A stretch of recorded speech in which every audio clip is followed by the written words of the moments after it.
Okay, we have a green box, we have a live counter ticking, so I'm going to take that to mean we are live, and that means welcome back everybody to the Storytime Network. It is once again the Paradox Hour podcast, and it is once again one of our anime streams. We are talking about the fall 2021 premieres, and today we are joined by Number Hunter 64. Hello. Certainly means that we don't have to watch some of the less good premieres this season, which is oh so nice. He was gracious enough to take some of those bullets for us. Yeah. Oh, Fruit of Evolution, I'm so glad you took that bullet. Oh, I have things to say about that show. Oh, I'm not surprised. I have things to say, and I haven't even watched it. Well, this is going to be a long one, so let's buckle down and get right into it. Yep. So, starting us off, it is the second core of 86, and honestly, it started off pretty much as strongly as it finished off its first core. I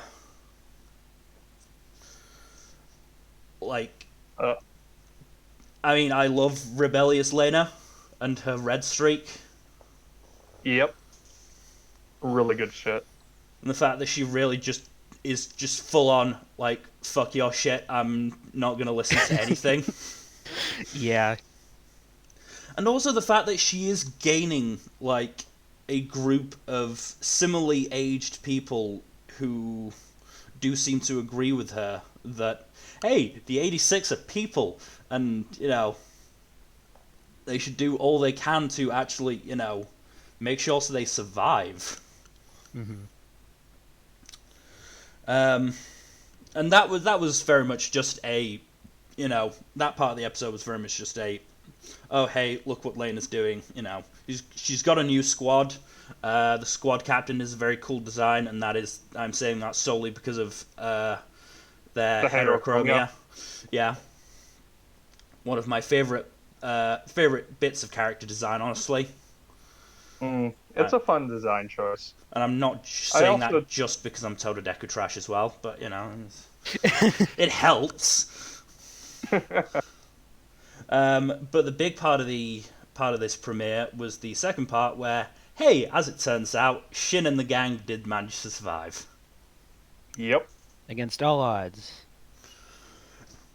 Yeah. You know, I've seen some people talking about at the end of the first core how it was a perfect ending for them to die like that, and then like they somehow managed to pull off the fake out deaths really well here. I was gonna say, like, obviously there is an element of, oh hey, it's a bit convenient that, oh, they were taken prisoner and they would just manage to be saved, but at the same time, you know, it makes sense. Yeah. And, you know, knowing, of course, that the first volume of the light novel was written not intending to, you know, follow on, and then they did follow on, again, it makes sense. Yeah, the original novel was a standalone submitted for a contest. Mm-hmm. Oh, I didn't know that. I mean, yeah, because the first call was just that first volume, and it's very easy to see why it then got picked up, because it is because of just how good it was. And, you know, as always, so nice to have a show that takes such a rigid stance of fuck fascism. Yep. So nice.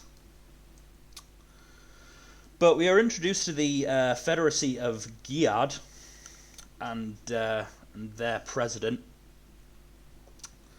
Saw a lot of people. I'm happy we're expanding the world a little bit. Yeah, definitely expanding the world. Definitely expanding the world, which was nice. But I saw a lot of people who were suspicious of the president of Giard. Yeah, El Presidente does not do himself any favors with his demeanor, to be fair. The way he's shot too, like some of the shading on him is like, is he a good guy or not? But so far from what we know, yeah, he seems like a genuinely good dude. He just does a really bad job of making himself not look sketchy. Yeah. I mean, there have been those characters before. My impression was that yes, he's using Shin and the rest of the gang, but less to sort of the ends of his country and more to his own personal ends of, hey, he's filling the hole in his heart. Yeah. He does care about them, which is nice, because I initially that's what I was thinking, though, that he didn't actually care about them, but he totally does. No, I definitely get the impression that he does care about them and does want to try and keep them, off the battlefield. Even if, they obviously want to get back to it because it's the only thing they know now. Yeah, war is all they know. Fortunately, they're getting to know someone else in the form of Frederica, the hilarious half-pint.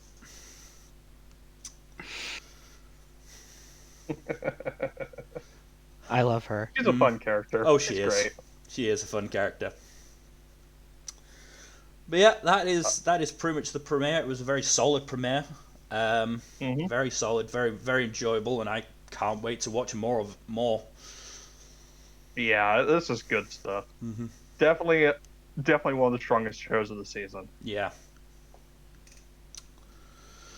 Moving on to something that was less strong. AMAIM Warrior at the Borderline. I didn't watch this one. This is all you, Mel. Yeah, I wanted to check this one out, but I didn't make the time to. So I did watch this. I watched this today, I think. So I will focus on the positives first. The animation is very good. We got a bit of mech on mech fighting at the end of the episode, and it was very well done, and was 2D rather than 3D. Oh, that's neat. Pretty awesome. It's nice to see 2D mechs once in a while. Yeah. No, this is actually a really mech-heavy season. It is a very mech-heavy season. It's really weird, but I like it. I'm not complaining. There are worse genres for a season to be focused on. Like isekai? Yeah, we've had too many isekai-focused seasons. Mecha and vampires are all around this season. Yeah, we have at least 3 of each kind of show. Yeah. But this one, yeah. So yeah, animation, can't complain. The big complaint is that it is sort of... Let me just go on Anifem and see just exactly how they word it. Oh boy. Oh yeah, they were not kind. They were not kind. There is a lot to take from their content warnings. There is a lot of nationalism, anti-immigrant dog whistling, and police brutality. Oof. Oh, yeah. Joy of joy. So the basic premise is that that good old theme in anime of Japan's declining birth rate. The Shinzo Abe thing. Yeah. Is as well as some other stuff in the 2050s, I think, results in aid from 4 foreign countries taking place. And those 4 foreign countries have basically take over 4 parts of Japan and end up going to war. And obviously then the Japanese people end up as, the subsumed race in their own country, which is awful, which it is awful, but, the fact that Japan thinks that will actually happen is, less awful. Well, awful, but unlikely. So again, I'll quote from Anifem. The premise is, we let foreigners in and they outbred us, and now the true Japanese people are being subjugated by foreign powers they heralded. Ugh, that's a yikes. Yeah. I'll give props. The protagonist, Shiba Amo, is voiced by I don't remember his name. Gen Sato, that's his name. Voice of Chrome from Dr. Stone. Nice. which is always a very recognizable name and a very recognizable name and voice, and a very welcome voice. Amo and the autonomous AI guy seems to have a fairly good chemistry for the time being. My one issue is that Amo is, at one point in the episode, is confronted by one of these foreign armies or mercenaries, and told, "Hey, we're on the lookout for a group of kids who are scavenging mech parts from destroyed mechs. You don't know anything about that, do you?" "Oh, no, I definitely don't know anything about it," when he is, part of that group. And then he doesn't tell his friends to, "Hey, maybe get rid of the mech parts you have because the army is looking for them." No, he just lets them get caught and taken hostage. A fucking dumbass. Yeah. Not to mention, he's been building a mech in his spare time, which is, all sorts of convenient. Yeah, I doubt I'm gonna watch more of this. Mecha is a hard genre for me to get into at the best of times, and I'm not 100% sure if I want to keep watching the nationalistic version of it. I still want to give it a fair shake just to see my own interpretation of it, but yeah, I don't blame you. I mean, I can't blame anyone who will watch just for the 2D mech action. 2D mech action, and because it is very well animated, I will give it that. It is definitely I well just animated. checked. It's Sunrise Beyond, so that doesn't surprise me. Also, a sub-studio of Sunrise? Yeah. They're the studio that does Gundam, aren't they? Gundam, Code Geass, a bunch of other mecha stuff, and Love Live. Love Live. One of these things is not like the others. No. I can just imagine Love Live is one of their huge moneymakers, though. I can just imagine at a meeting one day, just like they're talking about their content for the next year. Just like, so we've got this mecha show and this mecha show, just somebody just slamming their fist down, going, "For God's sake, I want to do something different. Let me do an idol show, please. I'm begging you." Can you make it into mech idols? No. All right, I guess. They already did that. That's what Macross is. Yeah, I was gonna say that's just Macross. But someone got to that first. But yeah, I won't. It's not yikes enough that I would say you shouldn't watch, but just be aware that it is. The general premise is not great. And if you just want to watch the mech fights, go ahead. They're pretty cool. But moving on to, by the title it seems like a mech show, Ancient Girl Frame.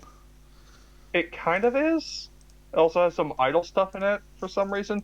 This one's an odd one because this is a co-production between Bilibili, which is Chinese, and a Japanese studio that I don't recall the name of off the top of my head. This is a Dongwa, isn't it? Yes, it is. Yes, it's first aired in Mandarin with subtitles, and then I think a week later the Japanese with subtitles comes out. I could be wrong though. The Japanese studio, I believe, is Seven Stone Entertainment. I have never heard of them. Let me check if they've done anything I recognize. No, it looks like it's mostly Dongwa stuff. So yeah, never heard of them. But regardless, this one isn't that bad. It's just kind of generic. Like, they have a bunch of not melting pot, like, looks like they just threw a bunch of anime ideas in a blender and called it a day. Like the whole cute girls doing mecha and idol stuff against a vague alien threat that looks like squids from space. And there's some sort of mystical bullshit around the mechs. Of course there is. Naturally. But, like, at the same time, there are some neat bits, like having two major characters being people of color, which is nice. I think one of them is supposed to be Middle Eastern, actually. So that's neat. That's definitely a positive in its favor. Don't get enough anime with people of color in them. Yeah, I mean the last Yeah. anime I can recall having a vaguely Middle Eastern person in was our glorious saver of anime, Exarm.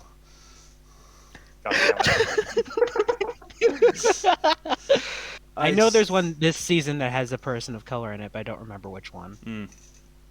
Um, I just don't really feel pulled in by this one, unfortunately. I wish I did, but like, it just doesn't really stick out to me that Yeah. much, you know? Mm. Plus, I'm already watching a shit ton of stuff this season, and a lot of it's really good. So this one is just kind of gonna would have fallen by the wayside anyways, and I decided to just cut my losses as is. Yeah. Fair Gonna be enough. short on time anyways in the near future, so I need to not preemptively bog myself down with extra stuff. So instead, But we'll yeah, move on to the next show. I was about to say the first isekai, but it's not actually an isekai. It is Banished from the hero's party. I decided to live a quiet life in the countryside. yeah, it's actually just straight up fantasy, and it's pretty damn good. What's it about?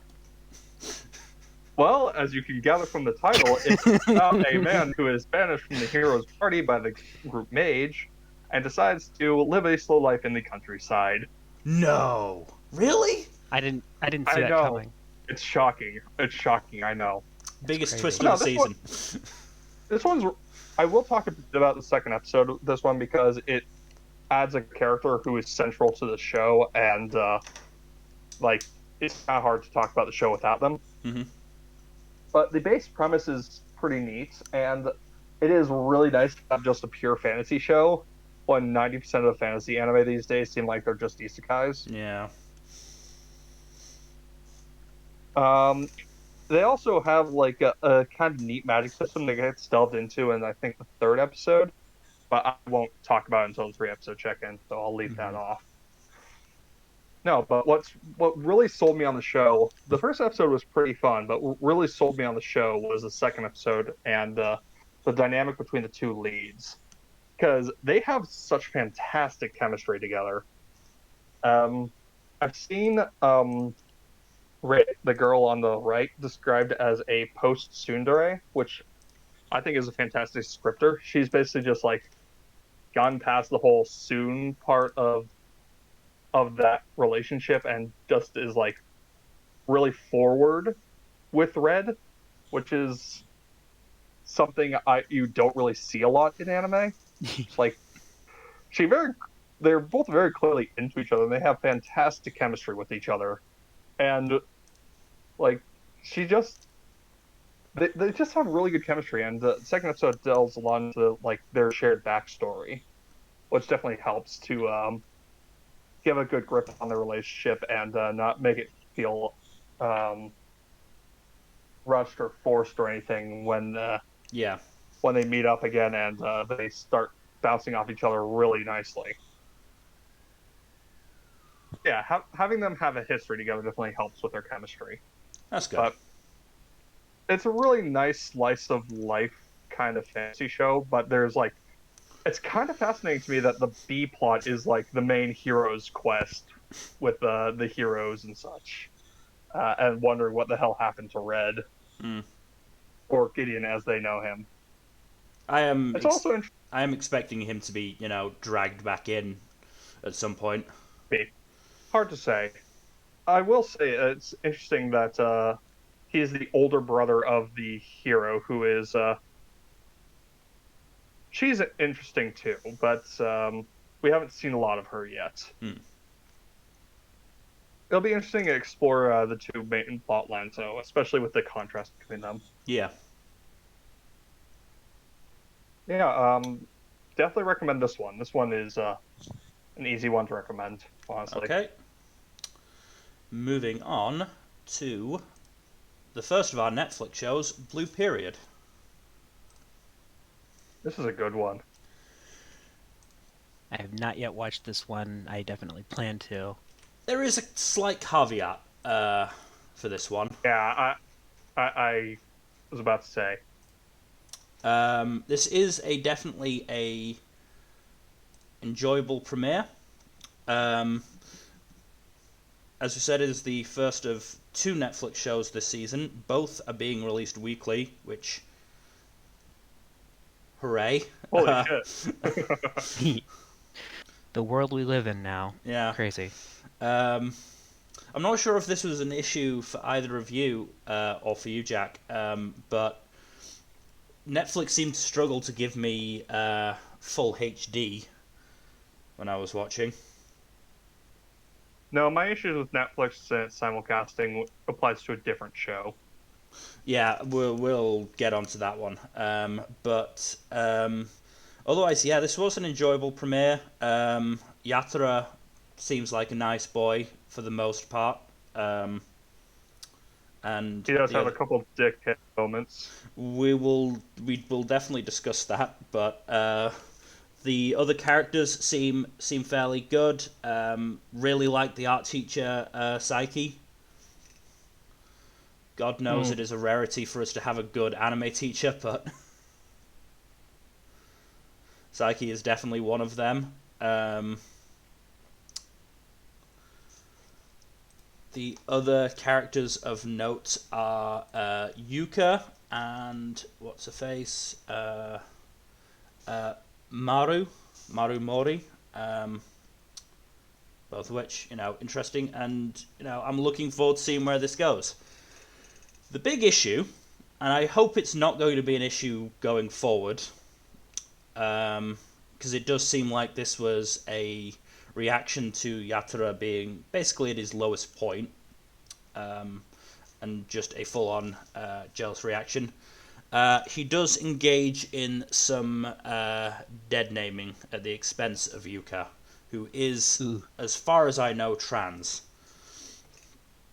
It's unclear precisely what Yuka identifies as, but it's either some sort of non-binary or identity, or based on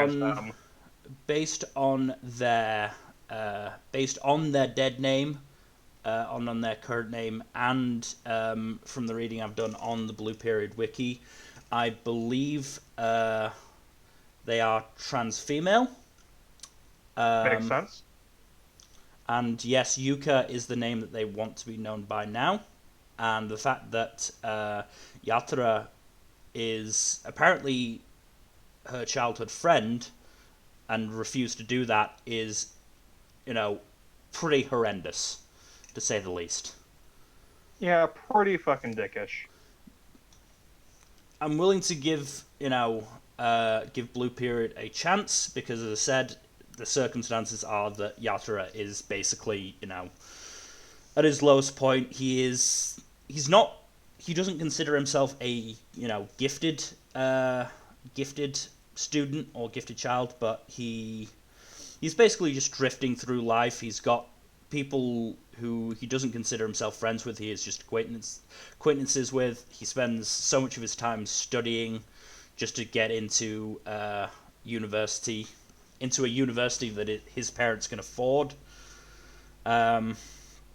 So I'm hopeful that it won't happen again, and it would seem very, very weird for the author of the manga to have a trans character and then have their main character engage in consistent dead naming and transphobia. It seems like a very weird decision.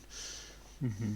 And the narrative does not paint Yatara as in the right for doing it. So I'm cautiously optimistic. Yep. Good. Moving on to Build Divide Code Black. Oh boy. Our card game anime of the season. But is it games on motorcycles? Nope, just card games in some sort of fucking not AI dome, just dome where it holographic dome. That's probably the best description of it. So not a Thunderdome? No, not that I know of. Darn. This is a weird show. Card game anime are usually pretty weird. Yeah, this was really weird. Yeah. So, the protagonist, Teruto Kurabe, wakes up not knowing where he is. He knows who he is, not where he is, and like what he's doing there.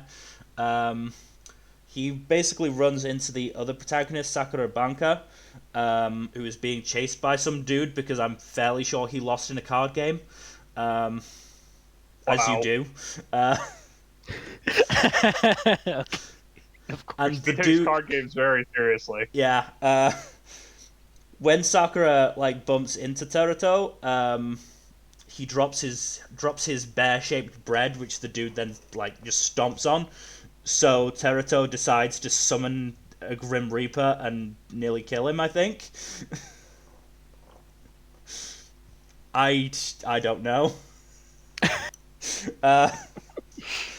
Sakura and Teruto then have a card game where Sakura is, explains the rule, which is nice. It doesn't assume that you know the rules of the card game.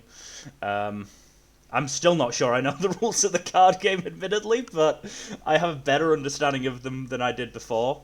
Sakura does the whole experienced player like shits on a newbie type strategy of, oh hey, I can do this, which I didn't manage to tell you yet, so I'm just gonna show you, and hey, it's gonna make me more likely to win. And then Teruto seems to recall some of his memories, and then he pulls his hood up, and like it's one of the edgiest things I've seen. Like he pulls his hood up, which has like these ear-like protrusions, and then he like Yeah, I'm looking at pulls. the art for the show now, and like, what Yeah, is that design? and then he pulls like a fucking. It's not a mask, but it's like a thing across the lower half of his face. A face mask type thing. Yeah, it like covers the bottom half of his face, and then he summons like his ultimate monster, which is like the god of chaos, and is like casino themed. Oh my God. And then obviously, Gambling is chaos. he goes on to win because of course he does. And That's so so fucking dumb. And so Sakura basically assigns herself as his +1 when he goes to meet the king. There's a king in this world, and he wants a human sacrifice. Just to flesh out that bit. This is a weird show. I'm probably gonna give it 3 episodes because it's vaguely entertaining in how dumb it is. That's fun. I will admit I have some friends in another server that are very much into it, so I might give it a shot myself at some point.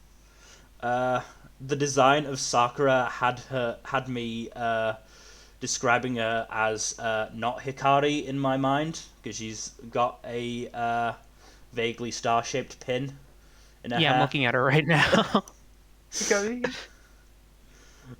Which isn't the best first impression, but she seems okay at the moment.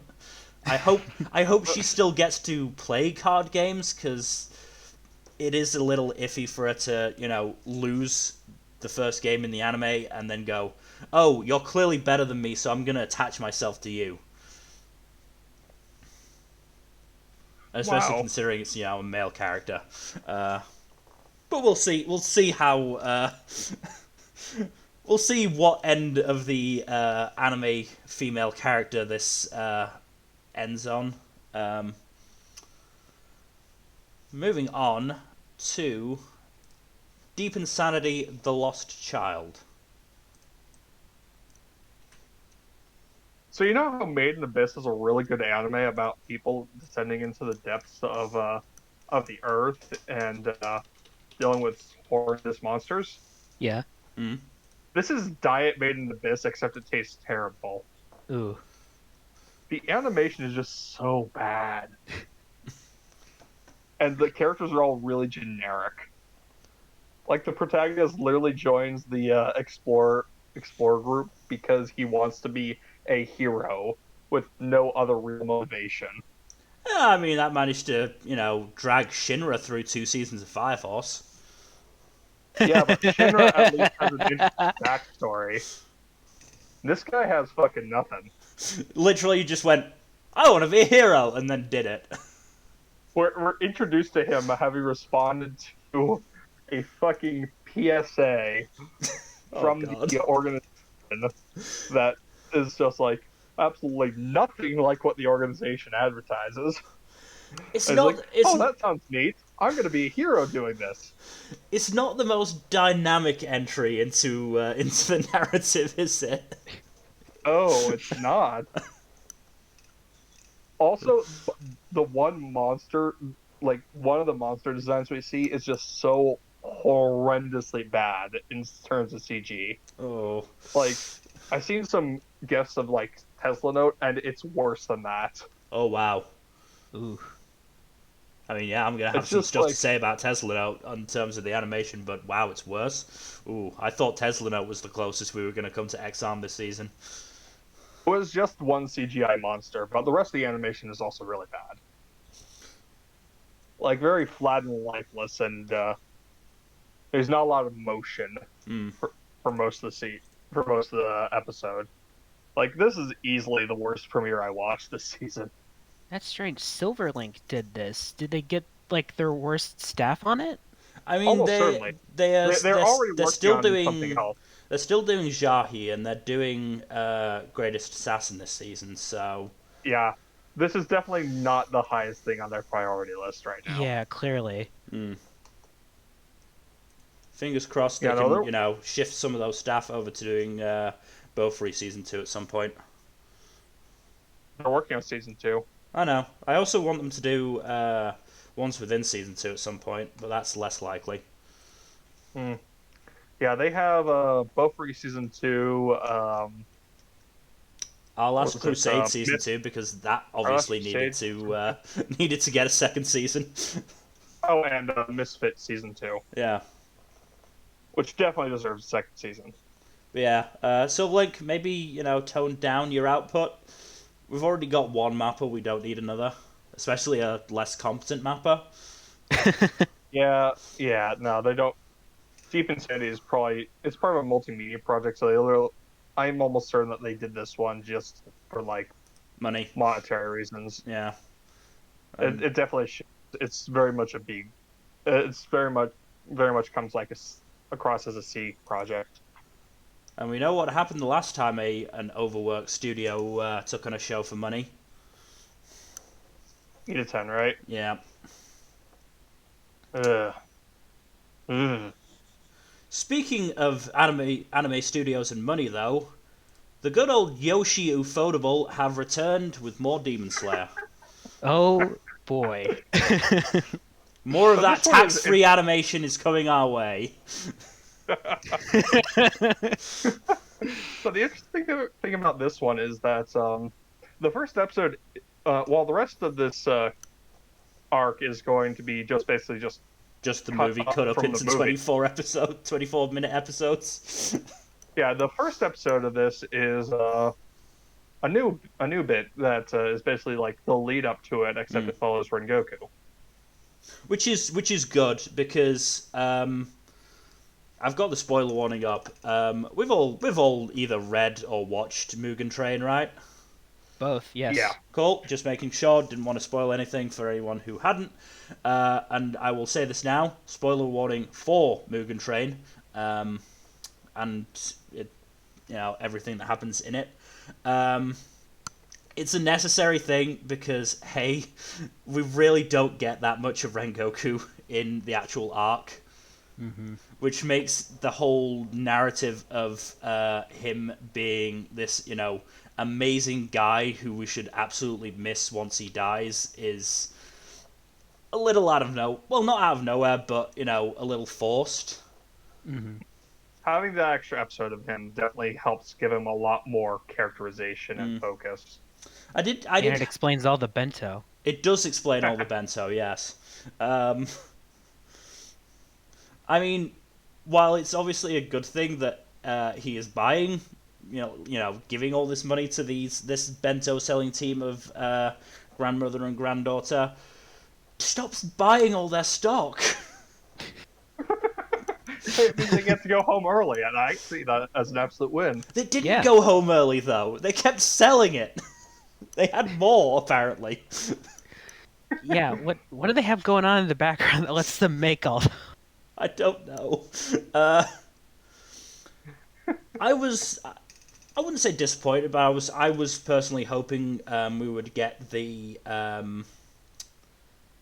.1 chapter, 205.1 chapter that was Rengoku's first mission as well. Maybe we will get it later on in the arc, considering they do need to, pad it out. I believe it's 7 episodes total, and I think the movie can be split into 5 or 6 episodes. So, I feel like I calculated it, but I can't remember exactly what I brought it out to. I mean, I'll just. If it's minutes, discounting per episode, discounting the opening and closing sequences. 1 hour 57, which is 117. 17 divided by 20, because we take off 3 minutes for the OP and the ED. That's about 5 episodes. Just under 6 episodes. Just under 6 episodes.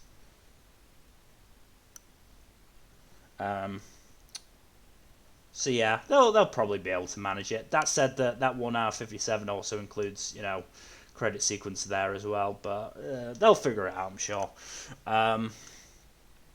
Yeah, just again a nice first episode. Nice to spend time with Rengoku as he just roars umai.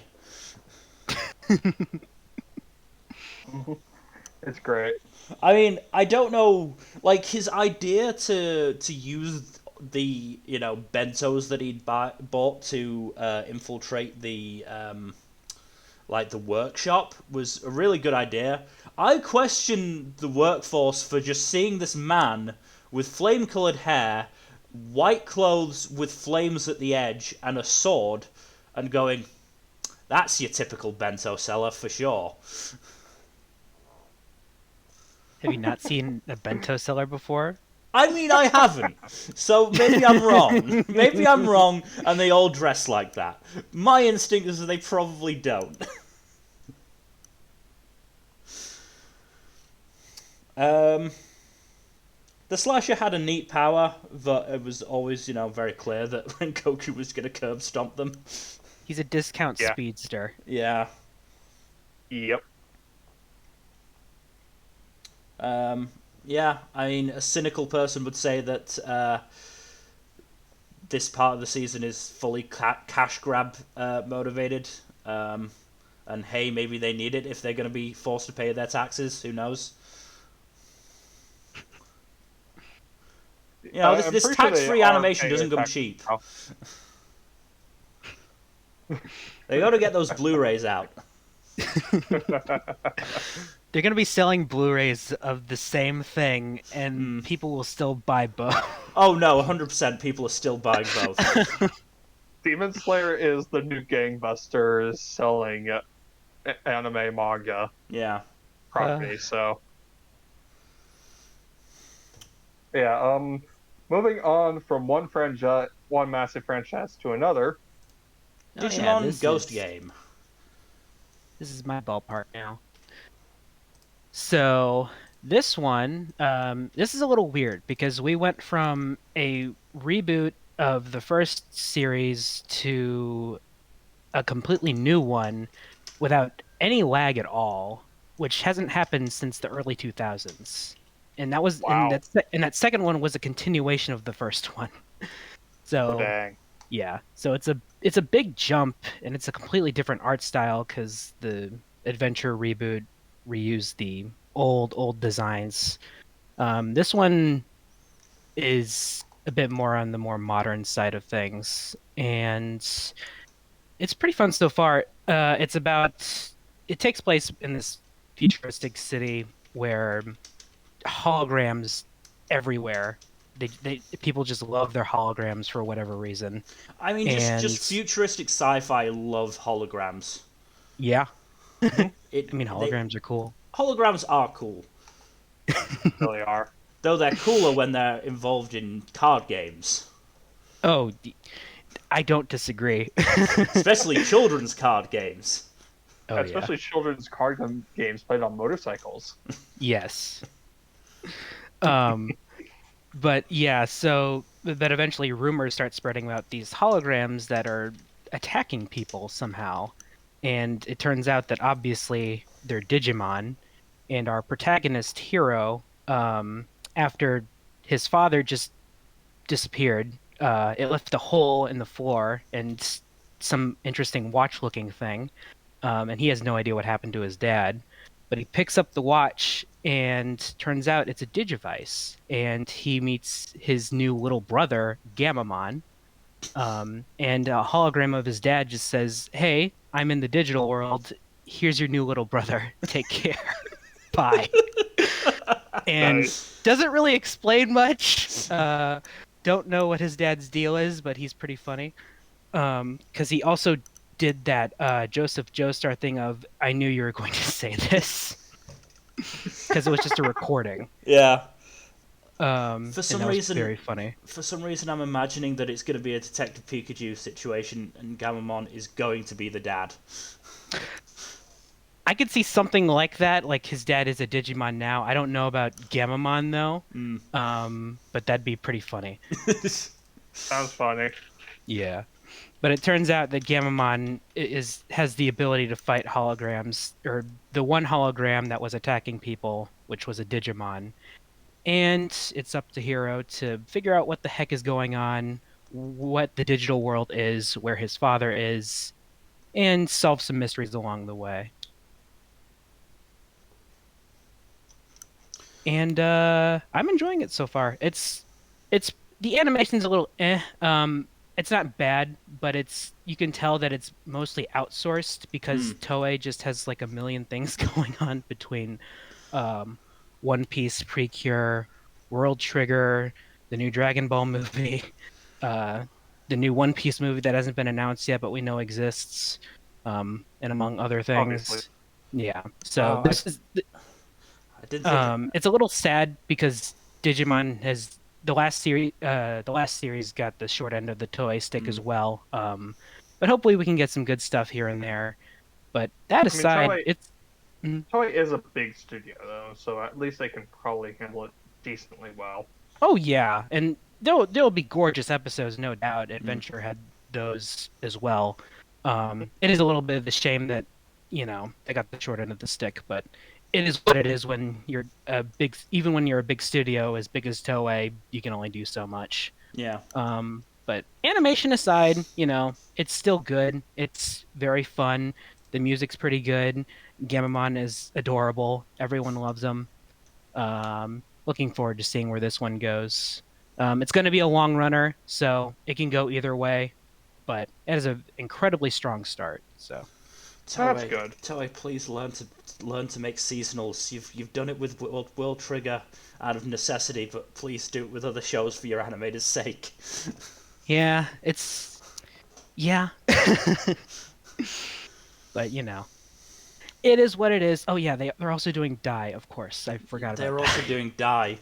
Yeah, they have got a lot of shows that are like really well animated at the moment, and then we've got poor old Digimon. Yeah, all the shows I mentioned consistently look good to absolutely amazing, and then Digimon, which can look amazing, but mostly just looks, average to maybe slightly above average. The last episode I remember of Digimon that was truly spectacular was, I think, Adventure, anyways. Before I think it dropped to like episode 50 or so. The last episode I remember looking truly spectacular was the Dun Devimon episode. That one was really good. A one that took place a little bit after that was gorgeous for no reason. Centered on basically I guess minor spoiler, a reborn version of Ogremon from way earlier in the show. And it was gorgeous, and I don't know why. You finished it a little while before. You dropped it a little bit before it ends. I recommend going back to finish it just because it is a good ending if you make the time for it. But Yeah. That's good. I just don't know if I'll have the free time to binge that. Oh no, I don't blame you. But if you ever find yourself, with that time. Hmm. But Fair enough. yeah. So moving on to the Faraway Paladin, which is an isekai. It's only technically an isekai, though, is the thing. It's still an Because, isekai, and it still counts as my boycott. Well, this one is barely an isekai. Don't care, not watching it. You Damn can't shame, make 'cause me. This one's really good. This one's really good, though. That's what you Like- say about some of the isekai, and that doesn't end up going well. This one is actually legitimately good, though. Like, seriously. If it manages But, to stick like- the landing, I'll put it on my catch-up list. Fair enough, I suppose. Side note, Children's Playground Entertainment Studio? What? The hell? That's the name of the studio. Why? Why would you name yourself Don't that? know. What have they done? They are I don't doing know. Fruit of Evolution. Well, we clearly know what is getting the majority of their budget. Cause Oh, they did Citrus. They helped out. They helped out. They helped Passione on Citrus. They did Hatena Illusion on their own, which was not well received. Well, this is definitely a step up. This is a massive step up. And they From helped with everything else they've Infinity done. Force. They do not have a good track record. No, they don't. I am honest to God surprised that they managed to put out something this good. I know nothing about this one, though. So what is it about? So, the basic premise is in a dead, abandoned city, some nameless dude wakes up finds himself in a baby's body, and finds himself in the company of 3 undead individuals: a skeleton knight, a mummy priestess, and a ghost wizard. And they name him Will and raise him as basically their kid in this abandoned city. It's really interesting because the first 3 episodes, it's just these 4 characters, and it focuses just on their dynamics and relationships with each other. Mostly with regard to the 3 parent figures' relationship to Will, but also they do have their own dynamic amongst each other, which is interesting. But yeah, it's really, it looks really nice too, which definitely helps. But how do I say this? It really has what I think are the 2 most important aspects of a fantasy series, besides, the typical things that you need from any series, i.e. characters, plot, etc. But the 2 most important things specific to a fantasy series are an interesting magic system and an interesting world. And I think this series has both of those. The world hasn't been expanded too much yet, but we get hints here and there about the greater world, both through the OP and the hints at the lore in the first couple episodes. Mm-hmm. But the magic system is also pretty neat because it's very word-based. Very much like these words have their own inherent power, and through their own inherent power, they cause effects on the world around them. So, which is really neat. The magic system is Inumaki. Kinda.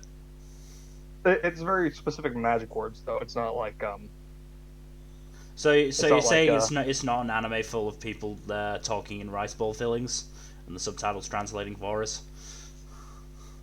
it is not that. No. Darn.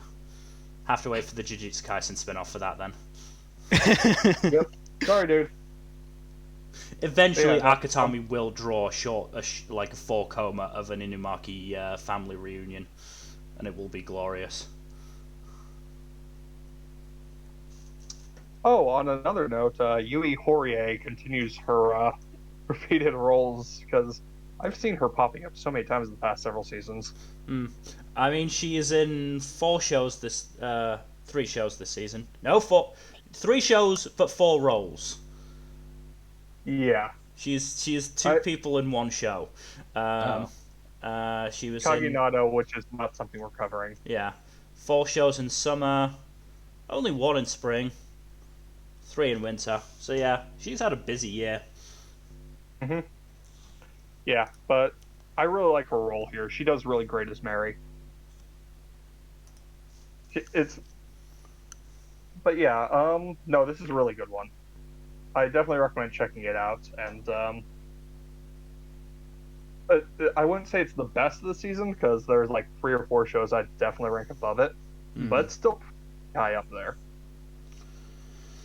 Moving I was on planning to on giving it a go, so glad to hear it's good.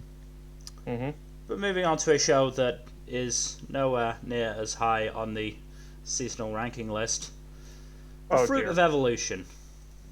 This is all you, Number. Okay, first off, did either of you watch this? No.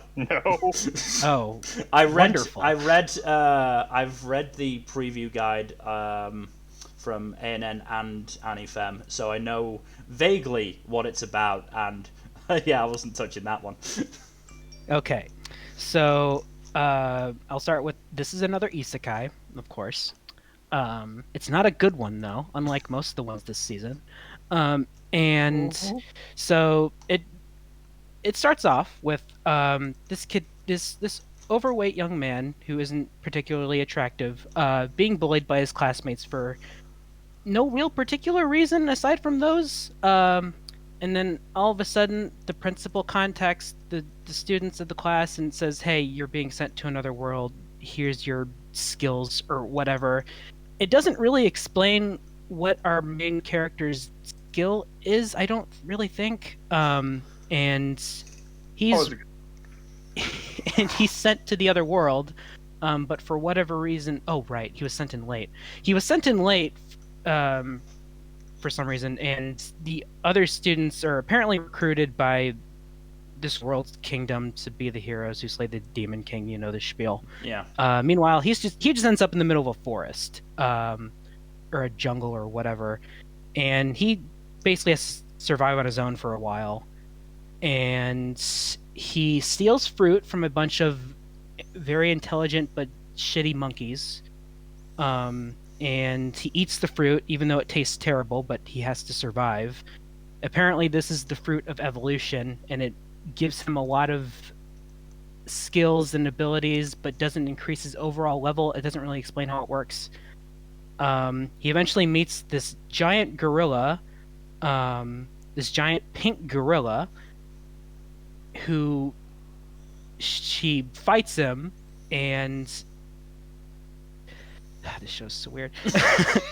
And during the fight, he's amazingly able to dodge most of her attacks, but she falls in love with him, basically kidnap him, puts him in a cave, says they're married.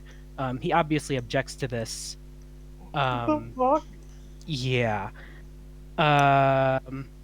In terms of the premiere, that's mostly it. Mind if I keep going a bit further? Because it gets Go weirder. ahead. Go ahead. Keep going. Keep Wonderful. going. So, he tries to escape, and she chases after him. He ends up in this weird... I don't even know what it is. It was like a cave, but it was more like some sort of chapel or king or castle or something. I don't know. Or this skeleton man who is waiting for someone to challenge him. He's just waiting for some human to challenge him. Of course, our protagonist shows up. He's not very confident in himself. But because of the fruit and all the survival stuff he did, he's able to put up a fight. But our pink gorilla dies in the middle of protecting him, and for no reason, she is reborn as a human girl, as a very attractive young woman, and it's very strange, and it's not really explained why. It's assumed it's because of the fruit, because she also ate it at some point, but it doesn't really explain that at all. Yeah, that's not how evolution works. Yeah, it's very, very weird. I mean, my issue with the whole evolution dealy is that apparently evolution is going from fat to thin, which, you know. Yeah, yes, Also there is not how that. evolution works. Yeah, because while our main protagonist is surviving and eating the fruit, he does eventually slim down and gets more conventionally attractive. And after he beats the skeleton man, he becomes whatever this world's definition of gorgeous is. I don't. He looks like generic anime character to me, but whatever. Um, and so they basically pair up and they're just traveling around getting by, I guess. Something that's really weird though, aside from all the stuff I just mentioned, is that it does occasionally flash back to the group of students that were sent where they were supposed to go. And there's like four of them that are wondering where our protagonist is because they apparently care about him, but it was Then why did they stand up to him for him when he was bullied? it's really weird. They weren't the ones that bullied him, but they were apparently in the same class as him, but we didn't see them interact with him at all, and it's very strange. Yeah, There was that's no just a reason to plot hole right believe there. that this guy has anyone that likes him. And the thing is about this protagonist, right? He's not like bad, but he's not particularly good either. There's like no reason to actually care about him other than the fact that he was bullied because of how he looks, I guess. But like personality-wise, literally nothing there. Stuff just happens to him and he reacts like any other person would. We're not really given any reason to like him at all In or fact, to hate him, but Is he blending with Flanderson then? sort of, yeah. But yeah, this show's very, very weird. It's not very good at all. It's actually quite bad because of all the things I mentioned. It's weird, doesn't really explain much. This world clearly has rules because like there are enemy drops and stuff, and he learns skills by killing enemies. That's one of the skills he has, though. It guarantees like that you get everything you can possibly get from an enemy drop, which is broken in an RPG. Uh, but it doesn't really explain much at all. Yeah. And also, like, the animation's not very good either. It's actually quite bad. It's the characters are consistently drawn decently, I guess, but like in terms of animation, it's just bad in general. This show basically has no redeeming qualities, and no one should watch it. I don't know why this exists. It's very strange. What irritates me more is that I'm probably going to remember this more than something else I'll probably be watching this season that was just mediocre. It's really weird. But yeah, I've kept. I believe Super Eye Patch Wolf made a useful term for that, the mediocre valley. Yes, I remember I remember that video. Yeah, this show is bad, but it's not an entertaining kind of bad. At least most of the time. There's some stuff that's slightly amusing at the most, but it's not really worth watching at all. And no one should watch it, except for that one reviewer. One poor bastard at A&N who has to review it, yeah. Yeah. Poor bastard. Part of me feels bad, but not really. Because I definitely voted for that show. One final note in terms of the main character, he is voiced by Hiro Shimono, aka the voice of Zenitsu. That's why he sounds familiar. As well as some other characters who I didn't realize he voiced. Also, apparently, Hiro Shimono can tell where Japanese fried chicken is bought after 1 to 2 bites. That's honestly kind of impressive. That's apparently one of his special skills. Oh wow, that's according to Mal. That's cool, I guess. It's a very esoteric power, but I guess that's something I would brag about. That's very strange. Certainly unique. It's cool. But moving on to the Heike story. This is obviously which is an actual good show. Yeah, yes. This started a while ago, honestly, but we're just getting to it. We're literally halfway through the show. Yeah. Most shows are only at like episode 2 to 4. But yeah, no, this one's good. It is very good. Unfortunately, some of the history stuff does kind of just go over my head. So I kind of need to do a bit of outside research to keep up. That's have why either the book or Wikipedia Yeah. handy. Where's my copy of? Where did I put my copy? Yeah. I do believe that the show added a couple elements that weren't in the original Heike story, namely the character of Biwa and the supernatural powers both she and what's it Shigemori possess. Yeah, I heard that wasn't in the novel. Yeah. I mean, it doesn't really have much of a role on the plot. It's just there to kind of like help ease viewers in, I guess. I mean, the Biwa thing is because the original Heike story was a basically series of tales told by Biwa players. That makes a lot of sense. So I'd heard that. So I would assume that's why they've, created this character and called her Biwa. Yeah, it makes a lot of sense. Who plays the Biwa? Yeah. He's also very short. Yeah. We stand. She's quite fun. She's fun size. Of course she's fun. Where the fuck did I put my copy of the book? I had it. I don't know. Where's it gone? Sorry, dude. I'm confused now. I didn't take it. I don't know. I unfortunately can't reach across the pond to take it, so. I know, but I had it because I used it for a uni thing, and I don't know where it You'll is. find it. I will find it eventually. The apartment's only so big, but it's weird. Yeah, nothing you can do about it. Huh. Strange. Anyways, no, this was good. This was quite good. The animation is fucking great. It's incredible. Who is doing Science Saru? That's it. Science Saru. Directing it. Yeah, it's Naoki Yamada directing a Science Saru project, which is I never expected to see her involved in anything besides KyoAni. Yeah, that's the thing a lot of people were surprised about. Yeah, no, she's a really good director too. Yeah. So can't say I'm complaining. Yeah. The fuck did this book go? This one's good. This one?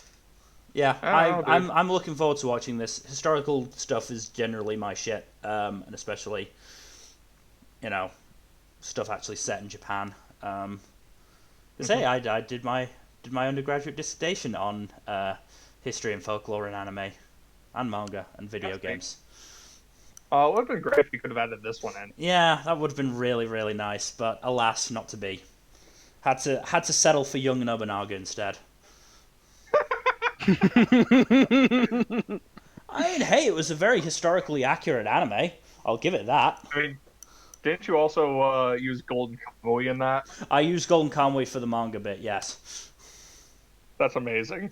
Wonderful. Yeah, no, I loved including that. It's a shame I couldn't do my presentation on it because there was a part of me that was really, really, really tempted for my picture of it to use the panel of the deer fucker. Which would have been bad. I almost certainly wouldn't have done it, but I was tempted to do it, and that's enough. Oh, goodness. And for that reason and that reason alone, the Golden Kamuy anime is inferior to the manga. Because they cut that arc out, understandably. Yeah, I don't think they could have quite gotten away with depicting bestiality on camera. But he died fucking a bear. We are getting wildly off topic from Heike Story. We are. Look, Golden Kamuy is great. Hopefully we can talk about it again eventually. But back on topic. Moving on to High Guardian Spice. This hasn't actually premiered, so we'll just talk about it very quickly. I'm not expecting anything from it. All at once. Yeah, it's dropping all at once. I think Tuesday. Oh, really? I didn't know it was dropping all at once. Yeah. Crunchyroll clearly see it as this anchor around their neck and just want to get it out now. Yeah. The thing is, I don't even think the show will particularly be bad or anything. I think at worst it'll be mediocre, and then and kind of forgetful. Honestly, Yeah, no, I agree. honestly, I think the only, or I think what will happen is it just isn't gonna be for somebody of my demographic. It looks like it's more kids focused than anything else, honestly. Yeah, it does look kind of like a kid's show. Yeah. Which I mean, if obviously, it's good, that's great, but yeah. I mean, it potentially being a kids show doesn't stop it from being good. I mean, you just have to look at shows like Owl House, Gravity Falls, Phineas and Ferb, that sort of stuff. the style reminds me of Steven Universe. It does. It does Yeah, it remind me of does. Steven Universe. Yeah. But we'll see. I'm sure the anime community will react to its release in a measured and thoughtful way, and won't just That's one way of putting it, yeah. and won't just scream into the void. This isn't what I give Crunchyroll my money for, even though I don't actually give Crunchyroll any money because I'm a pirate. Yarg. Too many people took the wrong thing from One Piece. Yeah. Yeah. Yeah. You should not aspire to be a pirate. It's actually really not cool in the present day. And frankly, It's fine if you're under a tyrannical regime, but that's not what the present. That's not the case most of the time. and frankly, Luffy isn't, a traditional pirate, so Yeah, he wears a straw hat. What pirates wear straw hats? Luffy. the stylish ones. Fair enough. But moving on to Irina the Vampire Cosmonaut. This one is pretty good. This one's very fun. I like it a lot. Yeah. I gotta say, I do love a good alternate history fiction story. I mean, I admire the sheer balls of them to make such ridiculously shallow changes. Yeah, it's funny as hell. This setting for an anime, I've never seen that used before. Yeah, I've never seen an anime use like Russia outside of Golden Kamuy. Yeah. Because we've got And this is the Federal Republic of Zemitra, which is generally basically anime Russia. Yeah, which is generally acronymed down to UZSR, because of course it is.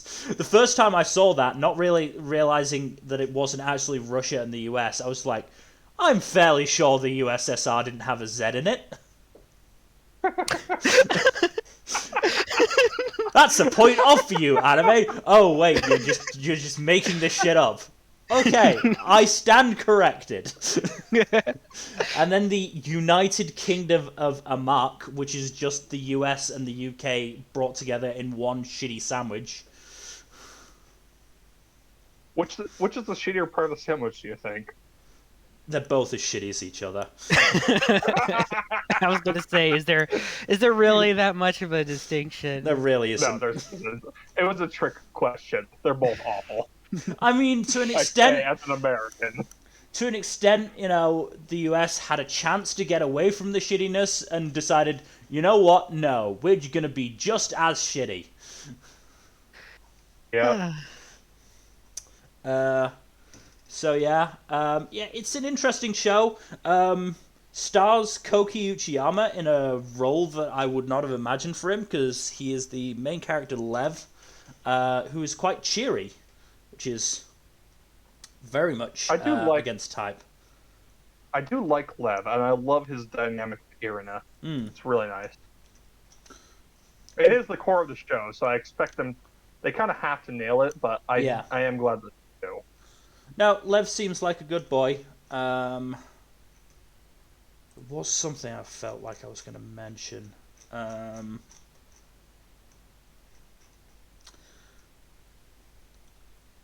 don't know, dude. Yeah, I'm just trying to think. I very much enjoy the cute vampire girl. Yeah, who's she is scared of heights. Irina is good. Irina is definitely good. really hard. Yeah, the animation may be less than stellar just because of there isn't much of an experienced staff behind it from the looks of things. It is also isn't that bad, honestly. Yeah, it's serviceable, and you know.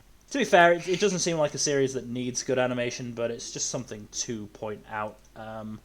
Yeah, the story and characters carry this one. Because it's apparently similar to another show later on that probably didn't need that good of an animation, but still managed to duck under that very low bar.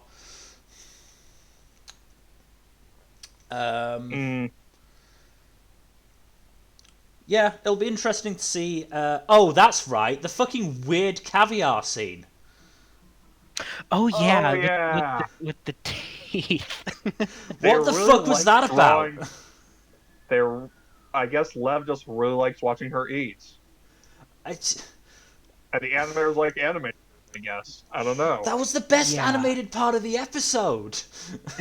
They put so much attention into that one scene of her just eating caviar one by one. Hey, I'm not going to pretend to know what's on the director's mind.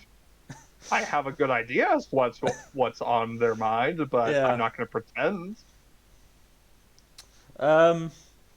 Also, very sad dog death.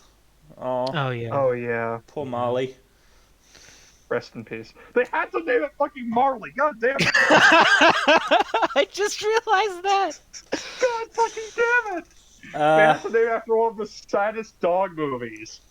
I hate this show. I hate this show. You can't do that. The actual name of the first dog in space is Laika, and that does appear elsewhere in the episode. I believe the base is named after the dog. I'm glad I'm glad they've graduated from killing off dogs and monkeys to killing off a vampire, or planning to anyway. I don't think that's better. Oh no, it's obviously not better, but you know, clearly the people in the show think it is. Yeah, the messed up thing is that common vampire stereotypes aren't really a thing and don't really actually apply to the vampires in this show. They can technically suck blood, but they don't do it anymore. Yeah. Yeah, they're basically just like a subspecies or related species to humans. Mm-hmm. Yeah. They're hardly any different from humans. They just can't really taste things. And they have slightly different physiology, being easily prone to heat stroke. Yeah. And the ears and the fangs, obviously. I shouldn't say what I'm thinking. I really shouldn't say what I'm thinking. Please don't. I'm not gonna. I avoided a dirty joke earlier. You can do the same. It's in the same vein as the Psychonauts joke that I posted in the Discord. It's not tasteful. Then. It's not tasteful. Never mind. Yeah, I saw that. What the fuck? I'm sorry. I didn't say it on stream, but I thought it, and that was enough. Yeah. Yeah, Irina should be fun. Probably going to be, rom-com based, but it is one of several vampire-based shows. This is the first one on our list, yeah. But moving on to, it's finally here. Komi-san cannot communicate. After 10,000 years. The meme can finally stay dead. Thank merciful God. Yeah, but now we need a new meme. I mean, it could just be a... I can't think of any memes just off the top of my head. All I got is Spice and Wolf, but... I mean, the meme also, No Game, No Life. Oh yeah, that one too. The meme is well and truly dead because, hey, this looks gorgeous. Hot damn, it looks good. Yeah, it's probably a good thing they put this off for as long as they did, because, wow. No, it gave them time to work on something truly amazing. No, OLM flexed in spring. Was it spring? Or was it winter?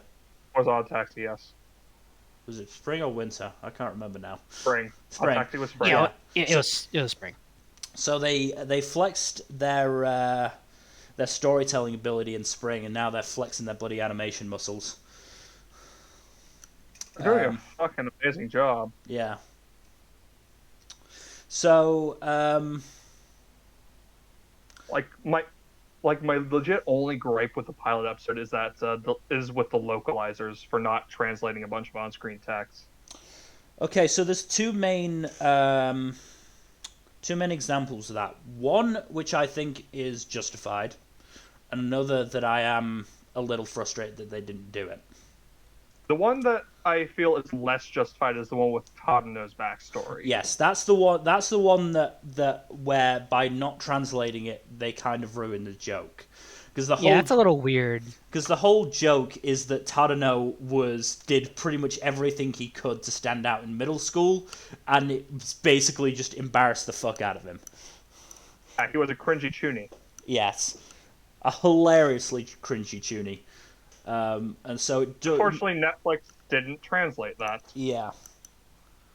The one that I feel is more justified. So basically, the premise is that Tadano is trying to be ordinary as he joins high school, a private school called Itan. There he meets Komi, a beautiful but silently intense girl.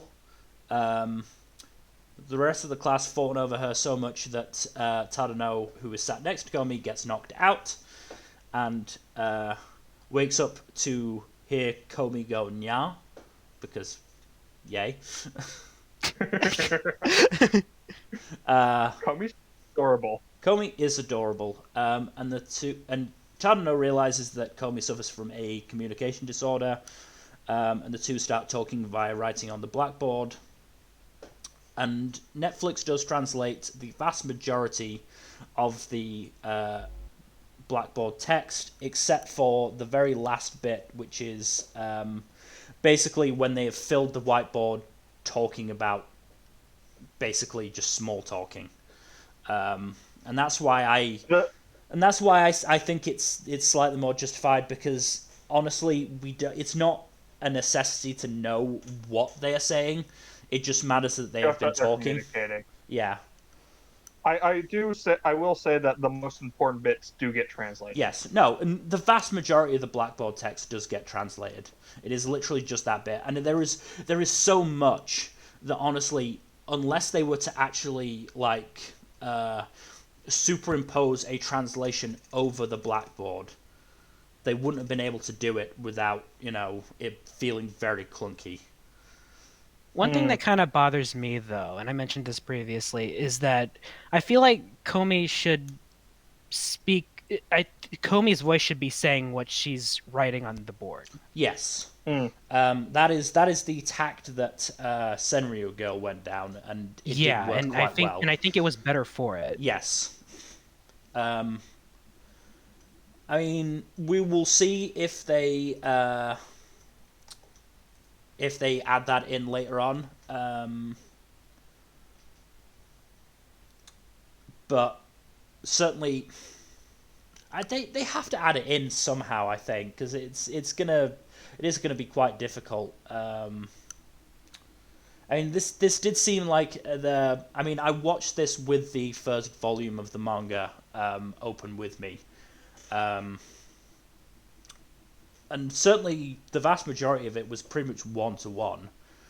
But there were a little bits like the narrator wasn't as involved in the first episode as they were in the manga, which I think took away slightly, because a lot of the humor from Komi comes from the narrator just being deadpan.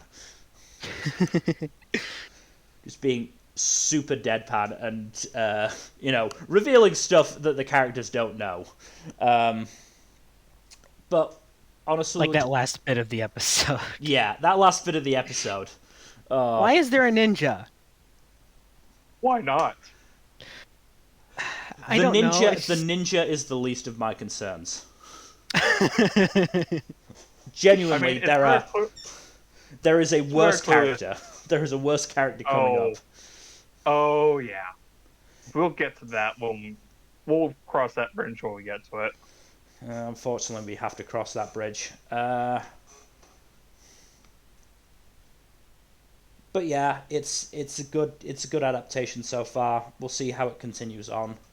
I wasn't a huge fan of Gakuto Kajiwari as Tadano initially, but he did grow on me as the episode went on. I think he did the role really well, honestly.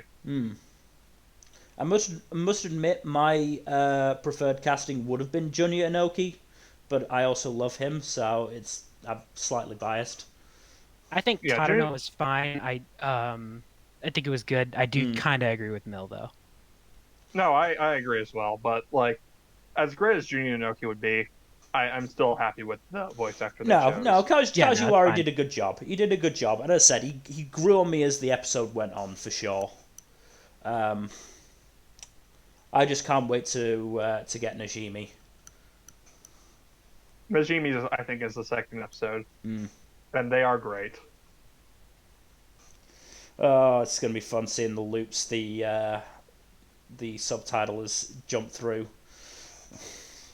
Oh, that's gonna be in fun. regards to their gender, because I'm not sure even the author knows has decided really. I mean, that's kind of the point. Yeah. Moving on. Moving on to Lupin III Part 6. We have 2 episodes to discuss because there was an episode 0 that was pretty much just a send-off for the original voice actor for Jigen. I believe he was the last remaining of the original voice cast, and he's been on that role for 50 fucking years. Yeah. Jeez. Yeah. Which is, I don't think I know of any other actors in any industry who have been playing a single role for that long. Like, I've seen some people play a role for like 2 decades, maybe, but 50 years? That's impressive. Holy It is cow. very impressive. That is a long, long time. Yeah, he earned his retirement, and that was a good send-off for him. Yeah. No, it was a good send-off. I mean, it was very much just an excuse to give him a send-off, because the whole point of episode 0 was Jigen not sure he could keep up with the times, or if he wanted to keep up with the times, and eventually deciding that, hey, yeah, he's he's part of this motley family now. It's a good episode. It is a good episode. And there's just so much subtext and undercurrents throughout his conversations with the rest of the cast. Not just his conversation. The big one is the conversation Lupin himself has with Goemon. Yeah, I find it fascinating that Lupin and Jigen don't actually have like a heart-to-heart like Jigen has with the rest of the cast, but I think it's more meaningful that way. Like, they've already said all they need to say to each other. Yeah. And they don't really need to say anything else. But episode 1 brings us to good old Blighty. Yes, Herlock Sholmes. Hey, he's actually called Sherlock in this one. I know. They managed to get the license for him. I'm mostly being I know. So, I learned this after watching the episode. The character of Albert is from Part 5, which is why he didn't really get established in Part 6, because he's already an existing character. Me not having watched Part 5, in my summary of the episode, just said, Lestrade catches Kenjiro Suda. Yes, that was the first thing I noticed. I mean, if nothing else, this is a fascinating take on Sherlock Holmes himself. Yeah, it's pretty heavily implied that this is a Sherlock who has lost his Watson, which is not an angle I've really seen explored for the character before. And correct me if I'm wrong, the implication is that Lupin seems involved in that death. Yep. I would not be surprised. It also seems that Sherlock is... I don't know if Lily is related to Watson or not, but if so, it would make sense for Sherlock to basically be her guardian. My guess is that, yes, considering considering he was also, trying to keep her away from Lupin. Yeah. There's a lot of subtextual implication here, but nothing's been explicitly confirmed thus far. That'll likely change. Oh yeah, absolutely. What I will say is, Lupin, I think you have very much overestimate how many guns the London police force has at their disposal. As in, we don't have any. We have an armed police force, but they don't generally just waltz around in police uniform and start shooting the first opportunity they get. Yeah, that's the American police force. Yeah. Also, I don't know why I was expecting this, but I was expecting more of a sort of, cerebral thing, I guess, of them, trying not to get into a massive citywide car chase. But no, they just destroy parts of London twice in 2 separate car chases. I mean, this is Lupin. This is not like Sherlock Holmes. I know. Stories. This is the first Lupin I'm watching, is the thing. I've seen bits and pieces of parts 4 and 5, but yeah. Literally, my only exposure to Lupin previously was the VR ride they have at Universal Studios Japan. Ooh. It was very good. It was my favorite ride. It was incredibly good. But yeah, I just wasn't expecting it. I loved the gag of Sherlock giving the letter to Lily and saying, "You've got to give this to Lestrade. It's very important."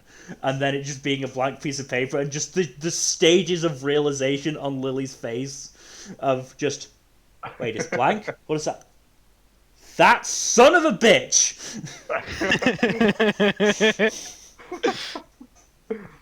That's so clever. It is so clever. It just how well animated her face is in that moment is just superb. Yeah. I also love the gag of during the car chase, the car just straight up winds up doing a barrel roll on the next street over. Yeah. I love visual gags like that. It's so fun. I'll tell you who I already absolutely adore. Zenigata. That poor bastard. He's been chasing Lupin for 50 years, and he's never gonna stop. He's always the best. That poor bastard is going to always be stuck in Lupin's shadow pursuing him. Yeah. No, I enjoyed the first episode. I'm looking forward to the rest of it. It looks like it's going to be a good series of Lupin. Hell yeah. So moving on to Mieruko-chan. Boy.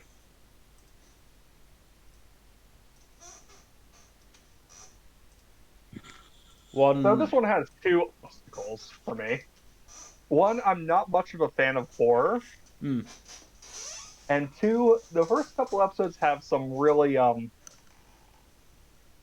gratuitous fan service. Oh boy. Not to the level of some of the studio's other offerings, not even close, but it's like, do we really need a close-up on her thighs in the middle of a horror scene? Do we really need... It's like... The first couple episodes seem very fixated on fan service stuff. I do believe I've heard from a lot of people that it steps away from the fan service as the story goes on. And what I've seen of the 3rd episode has indicated to me that is the case with the show. Yes, but it's still not great in the first couple episodes. Yeah, that's what I'm reading from some of the comments on AniFem. Mm-hmm. Yeah.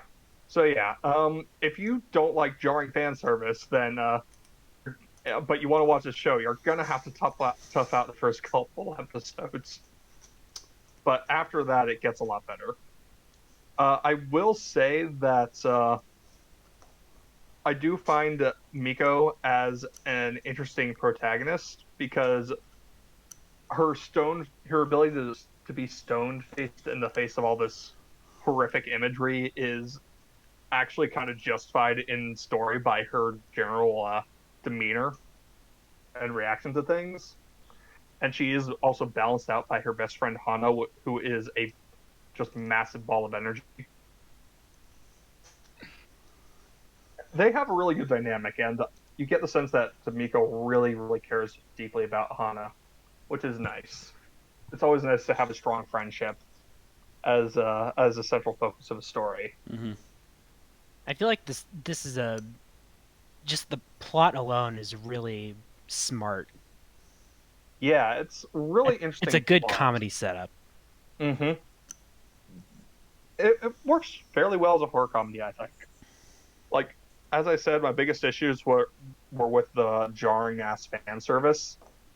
Both jarring ass and jarring ass fan service. So yes, if it lessens on the fan service as it goes on, it could make for a truly unsettling horror series with some fun comedy sprinkled in. Keep in mind, it is done by Passione. Yes. Oh boy. Yes, I know. I am bracing myself to be proven wrong. Oh boy. I hope I'm not. Looking back through what they've done again, oh boy. They did oh DxD. Boy. That's all you need to know. I mean, they did In Species Reviewers, which literally got pulled off streaming and TV networks in Japan for being porn. They also did The Island of Giant Insects, which I heard is very fan servicey. It has a 4.6 on Mal, which tells you a lot about its quality. It's really hard to get below a 5 on Mal. Mm. Yes. Yeah, the show, it has potential. It really depends on how well it, how much it moves away from the fan service as it goes on. Yeah. There are also some really cute scenes here and there that are really nice and wholesome that I won't spoil, but are worth make the show even more enjoyable because, like, having a show with a greater variety of emotional reactions is always good.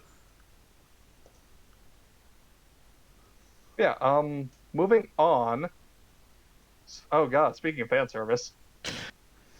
Mushoku Tensei Jobless Reincarnation. Part 2. It all comes back to Mushoku Tensei. Joy of joys. Now, are you watching this one, Number? I am. I watched the first season, and I've been keeping up with this one. Same. This one's a really weird one. Yeah, it's good, but it has so much bad in it, and I hate it. But I want to hate this show, but it won't let me. But the good parts are so good. Exactly. Like the first couple episodes are like do this interesting near miss dual plot lines thing where like two parties are just this close to meeting up, this close. And it's so engrossing, and you want them to meet up, but they barely miss each other, and it's so Reminds me of the first Kingdom Hearts. Oh boy, that's always a good sign. Yeah, no.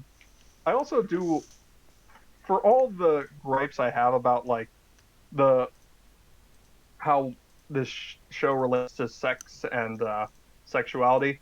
I do appreciate that the show does have characters who are really open about sex and stuff, and there's no real slut shaming going on at all, which is better than a lot of other anime. Yeah, I will say. I'm also happy that Rudy is at least sometimes able to hold back. At His least dickishness? sometimes. Yeah. Yeah. He is able to restrain his baser urges at times, which is nice. And the thing is, he's not even like he's getting better as a person. Possibly. And the thing is, he isn't like. Aside from that, he's a pretty good person. Like he cares about his friends and other people, and wants to do good things, and then just proceeds to try to do bad things. has actually passed the other low bar of he actually opposes slavery, which is nice. Yeah, thank God. It's a low fucking bar, but some characters in anime have trouble clearing it for some fucking reason. Also, there's this giant, really fluffy dog, and it's great. Best doggo. Yes. I have no complaints about the doggo. The doggo is perfect. Yes. But yeah, if you can get past the uncomfortable elements of the show, it is definitely worth watching. It's just like it's a really fucking high bar sometimes. Yeah. It's also gorgeous. It is gorgeously animated. Holy shit. The music's good too. Mm-hmm. But yeah, first thing that Studio Binder's done. Wow. Good for I'm them. pretty sure they were formed specifically to make this show. Yeah, that's my understanding. They were formed basically to make this show. So. Good for them. Yeah. Yeah. Like, the show wow. has been very successful, so this is definitely positive for them. Mm-hmm. Yeah, good for them. Mm-hmm. Yeah, shall we move on? Or do you have anything else to say? Yeah, it's pretty much said all we need to say. It's a good show, aside from the bad. But if you can get past the bad, it's really, really good. In a nutshell. Yeah. So moving on to Muteking the Dancing Hero.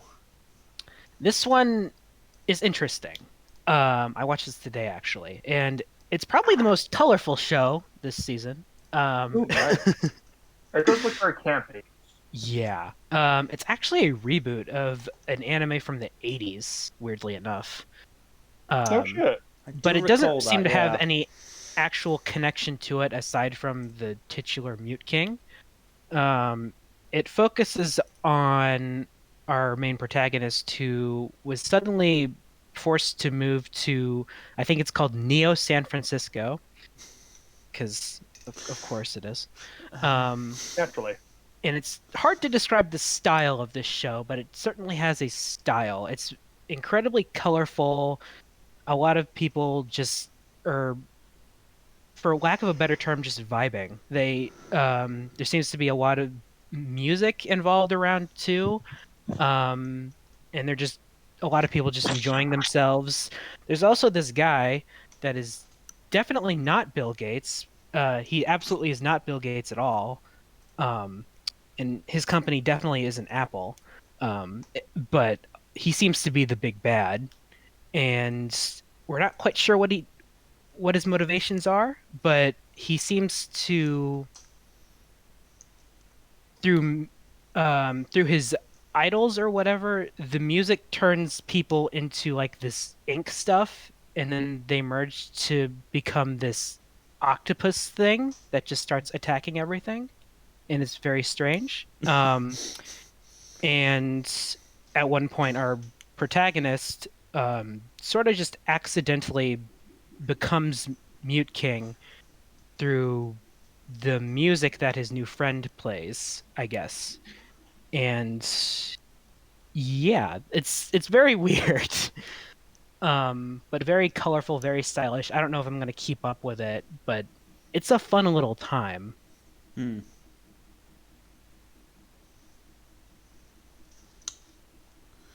Trying to think if there's anything else to point out about it. That's pretty much it. But it's interesting. Let me just have a look at the cast list, see if there's anyone of particular. The music's also very good. I feel like that kind of goes without saying. But it has some of that tokusatsu charm to it. Yeah, then we should move on to something that I'm sure was less of a fun time. Muv Luv Alternative. Okay, so the thing is about this show is that, for the sake of background, so Muv Luv is a visual novel, and Muv Luv Alternative is sort of a sequel to it, sort of an alternate story to it. It seems to be based around like a bad ending to that first game, and this is the adaptation of that. And it's a little sad because I actually enjoyed the first episode to this. It seems to be mostly disconnected from the actual main cast and mostly just centers on one of the supporting characters. And sort of just shows what's going on, where the Earth is basically being invaded by these aliens called the Beta, and they just run around tearing people's heads off and killing a bunch of people. They use these mechas, because of course we need more mecha this season, to fight them off.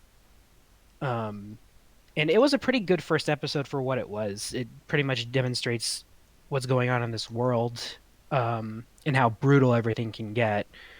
But then episode 2 happens, and it's very strange because, like I said, this is technically a sequel where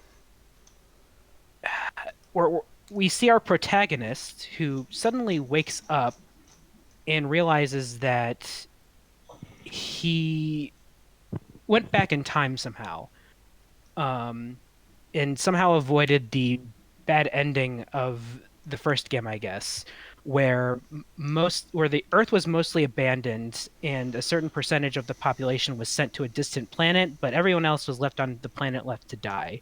And he wants to do what he can to prevent that. Um, and but of course, yeah, he another time travel thing. And he has knowledge of the future. He tries to use that to gain a step ahead, but where problems come in is that we are usually with these kinds of stories, we are put in the perspective of the protagonist. We don't know what's going on, and we know everything he knows. But that's sort of the problem with this. Since there was no adaptation of the first game, this sort of doesn't really work because he has future knowledge, which he clearly uses, but we don't know any of it as an audience. So he runs off and talks to people that he knows in the future but hasn't properly met yet. But we don't know what their deal is, but he does. And it's sort of like this weird disconnect. Right. And yeah. Um and the interesting thing is though about this is that our protagonist this is technically an isekai because our protagonist was originally from a parallel world where the alien shit didn't happen, but pretty much everything else was the same. But he wakes up in this parallel world where aliens happened, and his school was turned into a military school to fight the aliens. But okay, yeah. Which I mean, that's a decent enough setup. But yeah, because of that disconnect I mentioned, it's hard to really get into this. I think you can technically get in without pre-existing Muv Luv knowledge, but it's kind of hard to do, and it doesn't really help that the animation isn't particularly good. Some of the characters look awkward sometimes, and although the CG is mostly pretty fine, actually, weirdly enough, which is what all the aliens and all the mechs are. Those look fine, but everything else is kind of eh. I mean, I have heard mixed things about where this goes. There are some people who said it does get better. There was one comment I saw that has now been deleted, and I'm fairly sure it was about Muv Luv, that I saw that comment. Made it out to be very, very bad. I don't know if it's been deleted because it's not actually accurate or because what was said was that bad that they don't want it in their comment section. It's accurate. Goody. Yeah. So if anything, this gets me a bit more interested in the original Muv Luv visual novel, but I don't think I'm going to continue this. I don't think it was awful, but that disconnect really kind of keeps me from enjoying it, and I feel like it's the same for a lot of people. Yeah. But very understandable. Yeah. For disconnect, honestly. Yeah. I mean, like the base plotline is simple but solid enough, you know. I kind of like the stuff where the protagonist uses their future knowledge to prevent the bad ending, but I mean, but we can't really enjoy that to the fullest here. So Yeah. Yep. But yeah, dropped from my watch list, but put on my Steam wish list. Basically, that is my review. As so many visual novels and game adaptations are. Yeah, it's usually either 90% of them are worse, 5% of them are decent, and another 5% of them are better. Hmm. But yeah, this is in that 90%, I feel. Probably. I can't say for certain, but Yeah. that's sort of what I feel. It would not surprise me. Yeah. Moving on to something that I've heard good things about for. Yes. So my senpai is annoying. So continuing that trend of rom-coms being based around characters that are annoyed by other characters, the difference being that this one's actually good. That's nice. I was just Yes, and watching the this annoying one time. character isn't actually annoying. Interesting. Yes, so it focuses on this small green-haired young woman, who is a lot older than she actually looks, but she does act like a child sometimes, which is sort of why she gets picked on a little bit.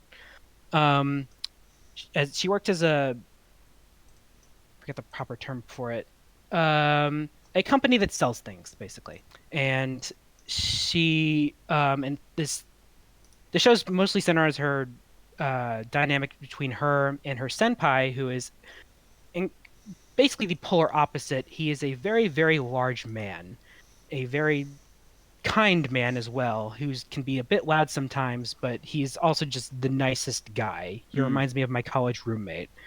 And he's just a good dude, but he can sometimes pick on her just a little bit. Not really picking on, more like light teasing. He ruffles her hair a lot, and that's what really gets on her nerves.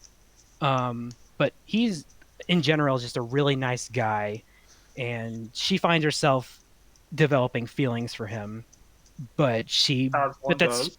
but it's sort of a problem for her because she feels like he treats her like a child and sees her more like a daughter.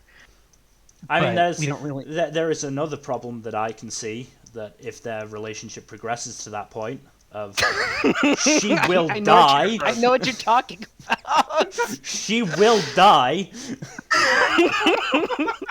Oh my god, you. It looks like she comes up to like its waist or something. No, he can carry her on one arm. I mean, in terms of height, she's the perfect height for something, but yeah. Oh my god. I'm sorry. I'm sorry. I knew that joke was going to be made. I made these jokes in the previous stream, and I couldn't help myself this time as well. Honestly, like, I was gonna say that joke, but you beat me to it. Okay, good. I wanted to avoid it entirely, but you know. I'm sorry. It's fine. It was funny, It's a but hard God joke damn not it. to make. No, it's very true. You can't help but with a rom-com like this, you can't help but wonder, How is what's this gonna work? Because these are two adults, which is Yeah. actually a nice change of pace Again, for once. yeah. These are Definitely a two nice change. these are two adults working in an office, Yeah. and they, aside from the protagonist, sometimes they do act like adults. So do they stare at the camera and lament their shitty office job? I wish they did. I mean, that's kind of part of the opening, actually. But yeah, actually, she really enjoys her job. They both seem to enjoy their jobs, which is sort of probably the most unrealistic thing about this show. But Who actually like their jobs? yeah, Those don't it's weird. exist. She wants to be very independent. She's very proud of herself for trying to be independent because she's still a young woman, but she's basically out on her own. But between her senpai and she gets into a bit of trouble sometimes because she's a bit of a klutz. But yeah. Also, it's worth mentioning this show's gorgeous. It is absolutely gorgeous. The character animation is some of the best I've seen this season, rivaled probably only by Komi. And yeah, it is top to bottom just very good looking. The opening is even better animated. And some of the other characters in this are good as well. But they all have their own little thing going on. But this is just a solid show. I was looking forward to it the second I saw the preview, and I was like, the title throws me off because of other recent shows like this, but it's actually genuinely fantastic. Yeah, no, I mean, it is nice to get one of these shows where the teasing is actually teasing and not just negging. Yeah. Oh yeah. Yeah. So I intended initially to give this a shot, and I accidentally left off my list. So I will definitely give it a shot because it does sound actually enjoyable. Yeah, I do highly recommend it if anyone can make the time for it. It's just a really good time. Really very wholesome as well. Very funny, very cute, very pretty, like I said. It's just a really good time. That's good to know. Yeah. Moving on to something that is less wholesome. Night Beyond the Tricornered Window. Oh, jeez. Ah, yes. Yaoi hands. I know little about this one. Okay, so I've done a summary for every show, mostly just so I can keep everything straight, but I will read out my summary for Night Beyond. Mikado is an ordinary bookstore clerk until Blondie fucks his core to take care of a ghost. What? Yeah. Mikado then becomes Blondie's assistant and regularly gets his core fucked to take care of ghosts. The two are hired to find the remains of a serial killer's victims, and they share senses via core fucking, and find the Frankenstein corpse along with a curse.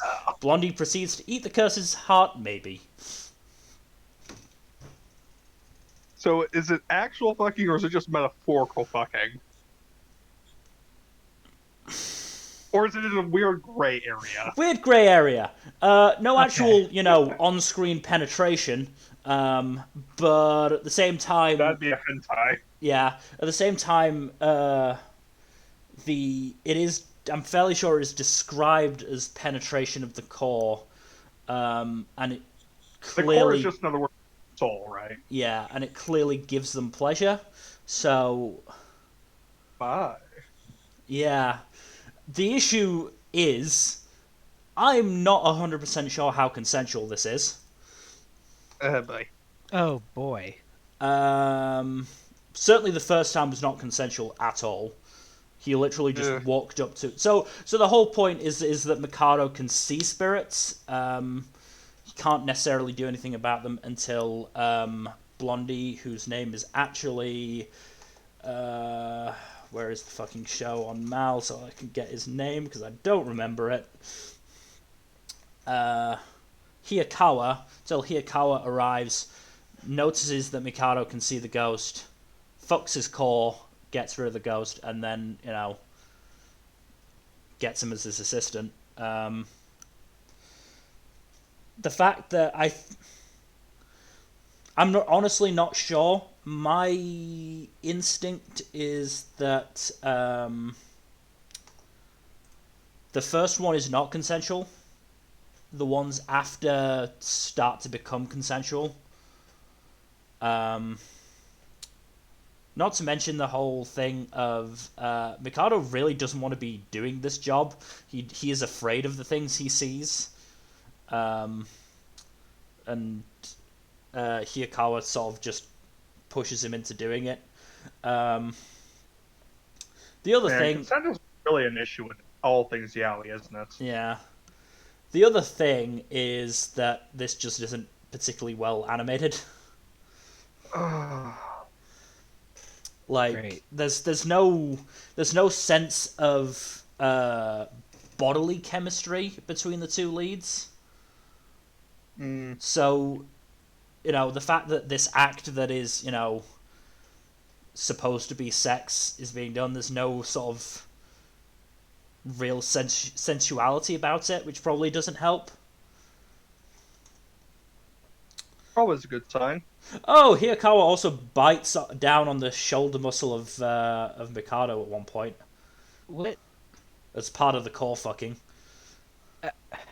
Okay. Yeah, but Apparently, the manga God. is actually quite decent. Of course it is. That's what I've read. Apparently, the manga is actually pretty good, and it is a case of the Well, adaptation is just not very good. But Bill, you have to answer the most important question. Yeah. Do they have yaoi hands? Yes. That's how they do the core fucking. Oh man. Not to mention the pacing felt really, really off. Oh boy. Like, they fucking zoomed through Hiyakawa and Mikado meeting to get to the whole bit at the end with the Frankenstein corpse. there's also a dude who is basically the epitome of this sign can't stop me because I can't read.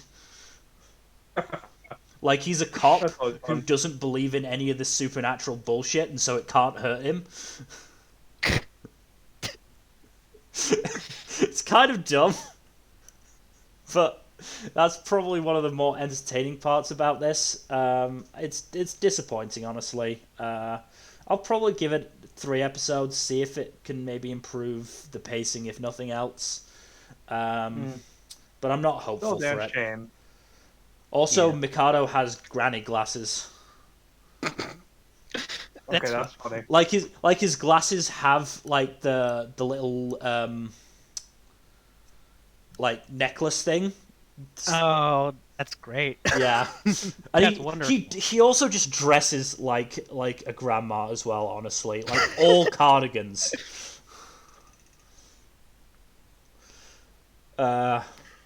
Yeah, I don't have much else to say about it. Moving on to Platinum End, because All right. So, Oh boy. Platinum Ends. Okay, so, based on the manga that was written by the Death Note duo, of course. I'm a little mixed on this one, because I heard what Jack has to say about it, and that's fair. I don't blame him. Well, that stuff bothers me. It didn't really bother me enough to deter me from giving it a shot, so I did. And it's interesting. So I do want to say it's basically trash. But not like the bad kind of trash, but closer to the higher end of trash, but not really. So the story centers on a very depressed young man whose life is just not treating him very well at all. His home life is awful, abusive aunt and uncle, parents and brother are dead. And he decides to end his life.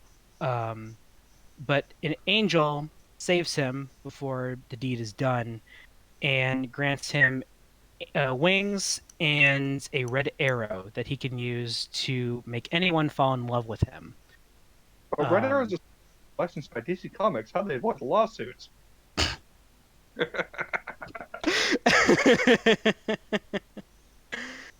But anyways, the first episode's very brutal. He uses it to. He doesn't really want to abuse these powers at all. He mostly just. He sort of just wants to die at first. But he uses his powers to basically find out the truth about his family. Turns out his aunt and uncle did plot to kill his family to inherit a bunch of money, which is pretty awful, of course. Yeah. So how do they? I forget. I'm trying to remember how the aunt dies. The aunt dies mostly because of the arrow. He doesn't directly kill her, nor does he really want to, but she does die. I think he actually, because he uses the red arrow to make her fall in love with him, and he says she should die, so she kills herself, but he didn't actually mean for her to die. And he gets pretty freaked out by all the blood and everything. But through all that, he learns that he is one of 13 candidates, I forget the actual number, to become God, basically. And it sounds a lot like Future Diary, and I don't like it. I haven't seen that yet, but that doesn't surprise me because this does have a bit of that energy from what I know. And again, he decides that he just wants to use what he can and do what he can to just live a good life. He wants to give his own life another shot. He applies to a nice high school and he gets in. He just wants to live normally, but there's apparently one of the other god candidates who wants to kill all the other god candidates so that he can become god, obviously.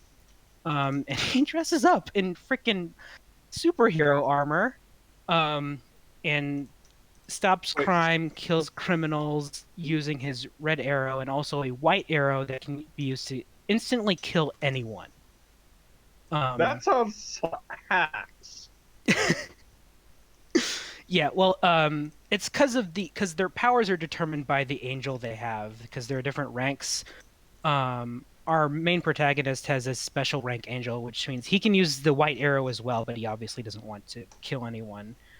Um, the Rankler from that can use both the red arrow and wings, and then the Rankler from that can only use wings or the arrow. Weirdly enough, the first day of high school, his childhood crush, shockingly, uses the red arrow on him, so that he's forced to fall in love with her, even though he's already in love with her. It just amplifies that a bit. So, That was a bit roundabout. yeah, but she had no idea of this. But from that point on, also it's worth noting the red arrow is temporary. It only lasts a little over a month. But they basically help each other and their angels to survive the onslaught of the asshole and the superhero armor that's trying to kill them to become God. And it's interesting. Like I said, it is kind of just trash, but I do find it entertaining enough to keep up with it, at least for now. I can see why some people really enjoy it. I can see why some people definitely don't want to get into it, especially if they have future knowledge. But yeah, I think it's an all right show. Nothing to write home about, but there is definitely some entertainment value there. That's good. I feel like that's damned by faint praise. There is some entertainment value.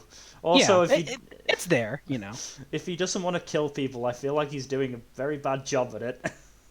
Well, again, he wasn't really aware of what he was capable of until it was too late. And honestly, I'll be honest, the aunt and uncle deserved to die, so, they were pretty scummy people. But also, it's worth noting our main character's angel reminds me an awful lot like Kyubey. She does show emotions, but seems to mostly function on logic. So it's a little weird. But yeah. Good old Kyubey. Yeah, good old shove them into the microwave Kyubey. And on that note, moving on to Pride of Orange. Which I'm pretty sure is like the only hockey anime that ever existed. And if Pride of Orange has its way, it'll be the only hockey anime to ever exist. Because it's not actually that interested in the hockey, it's interested in idols. I wish I was joking. Damn. Literally, we get a flash forward to start the episode of the Japan national team beating Canada in women's ice hockey in the World Championship final. Bullshit, but okay. I mean, yeah, complete bullshit. There's no way that would happen, but okay. And then upon winning, they perform an idol routine.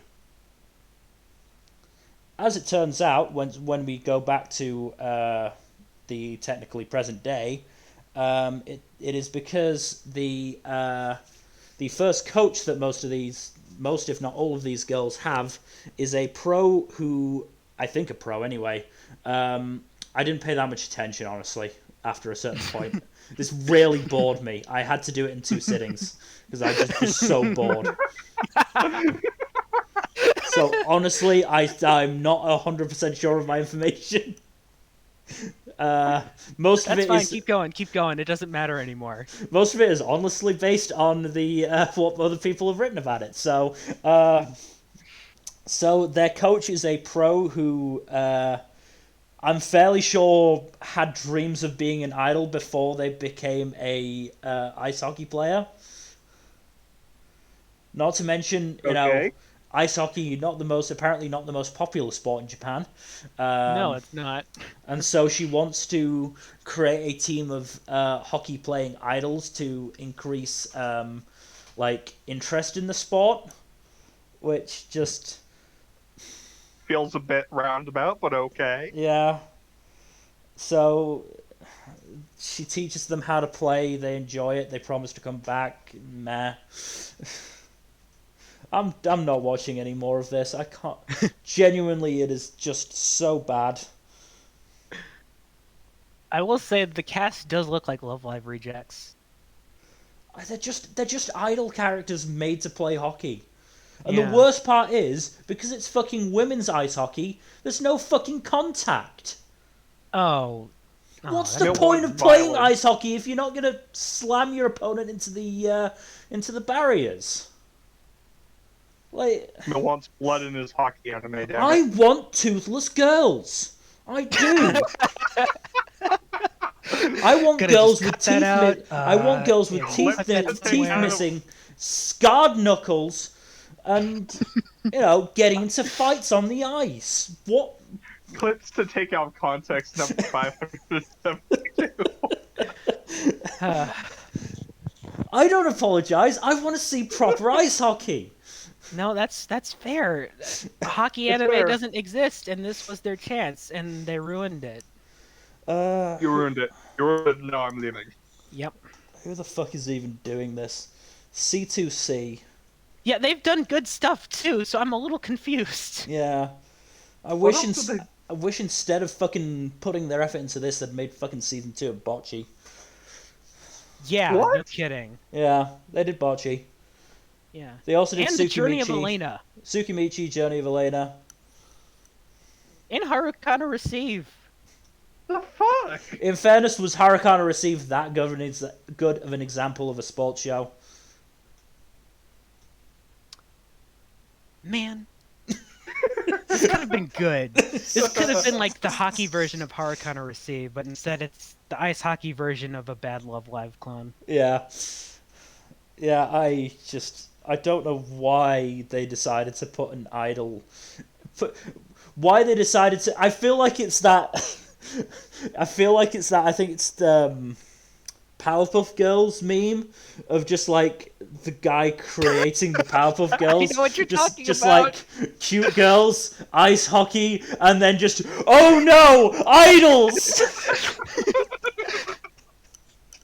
Maybe this is all just a ploy to get the Japanese more interested in hockey. Maybe, I don't know, but it Feels just like that's what the intention is here, but I don't know if they're going about it the right way. certainly is not working on me. I've gotten into sports from fucking anime. I fucking watched the skateboarding at the Olympics because of Skate. It was really good. I really enjoyed the skateboarding at the Olympics. I also intended to watch the rhythmic gymnastics, but then I fell behind, and now it's off iPlayer because of backflip. But this is not making me want to watch ice hockey. I like to think that there's gonna be this one dude, this one not very smart dude who watched this anime and thought that idols were involved with hockey, and then goes to an actual hockey game and there's no idols, and then he's angry. I mean, about that's the thing. I've not That'd be watched hilarious. I've not watched Japanese ice hockey. Maybe they're all idols. I don't know. My instinct is no, but who the fuck knows? I don't. Maybe it explains why ice hockey's not that popular in Japan, because the team is too busy choreographing idol routines instead of making up strategies for the games. Maybe that's how you have to improve hockey. You just throw idols in there, and then everyone gets involved. Here's the other implication. The coach wants to make the winners doing an idol routine after the game like just a general thing, not just her team. So it makes me wonder what would have happened if Canada had won. Would they have done an idol routine? Oh, Canadian That sounds idols. Let's funny. go. Canadian idols. I don't want to. I just want to forget That's this because exists. it's American Idol. This is probably the first season in quite a while where I'm not gonna have a sports show, and it's all this show's fault. That's a shame, That's a but damn also shame. kind of funny. I will have It's very- one next season if I recall correctly. What is there next season? I feel like there was a sports show that I recognised. Where is it? Oh yeah, the fucking badminton one. That looks interesting. Badminton flashbacks. Oh god, Hanamato. Look, Not- if it can be half as well animated as that and have a better story, then we'll be good. Not to mention it's adult characters. Ooh. That's good. And it has Kaido, Ishikawa, and Junya Inoki in it. Ooh. Okay. No, I'm fully on board for the badminton anime. I'm looking forward to it. Not looking forward to the rest of this. What I am looking forward to is Ranking of Kings. This one is really fucking good. This one's amazing. This was really good. And Like, you this one and is you neck were and neck with. and you were like cautious about it during the PV stream, Jack. I know. I'm glad my expectations were blown away by this because this is really good. I at least I knew it was going to be pretty because the Sakugan nerds I follow on Twitter were all excited about it. I mean, they were right to be. It's fucking wit. It's fucking studio wit. Of course, it's gonna. It is good. Wit also, but they were mostly focused on the staff. But yeah.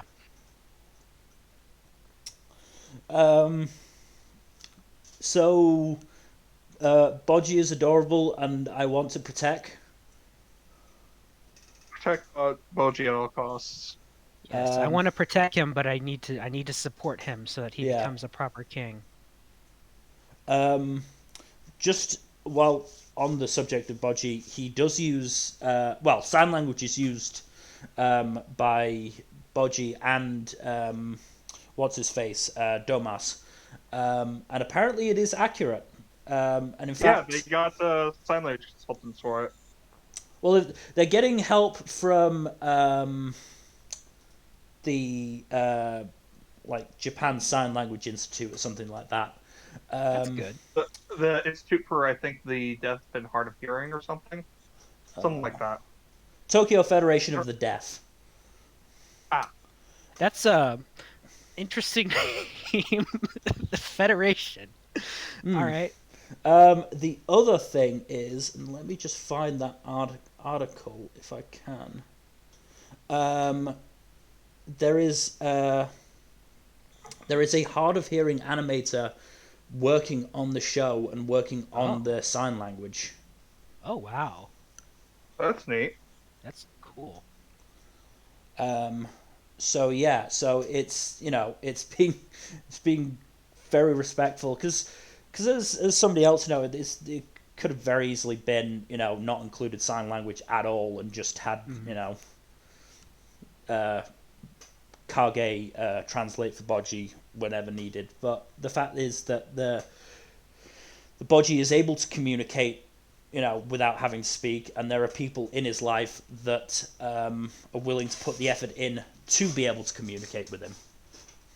Also, Kage can just sort of understand him for some reason. Yeah. Also, Kage, Ayumu Murase in an atypical role. That's Ayumu Murase? I didn't even recognize that. That is Murase. It's a bit gravelier than his usual voice. Yeah. Or raspier. Raspier, I think is the word. He sounds... Honestly, the vibe I got was actually Natsuki Hanai. Huh, yeah, that I can see that. Like, it's a similar performance to Natsuki Hanai in... Oh, what was it? Fuck, I'm... In a show recently, and I can't remember exactly which one it was. Kimono Jihen would probably apply. Fucking Vanitas, that's it. Fucking, gremlin voiced. Yep, that tracks. But yeah, Kage is good if, slightly misaimed boy. Can't blame him though after the life he's lived. Yeah, he does seem to really it's more an instinct I think for him than anything else. And once he actually have you watched the second episode yet? I haven't watched the second episode. No. Oh, okay. I only watched the first one. Goes into Kage's backstory. Yeah, good to know. The entire majority of the second episode is his backstory. Okay. But the real big thing of this episode is fucking Bodji just destroying the second prince, Daida. Yeah, he just goes full Ultra Instinct. Yeah, he just woke right up into that Ultra Instinct. You can hear the music playing as well. Not really, but you can sort of hear it. Just fucking Yeah. Ultra Instinct his way through that battle until he bonked Daida on the head. Yep. Um, He hasn't mastered Ultra Instinct yet. He only Yeah. has the evasive side of it. yeah. I slightly worry for what will happen next episode, but fingers crossed. They won't treat You're Boshi worried badly. because you've seen our reactions to the next episode, aren't you? No, I'm worried because Daida is incredibly insecure. Yeah. He has a little shit, yeah. And Boji has just basically embarrassed him.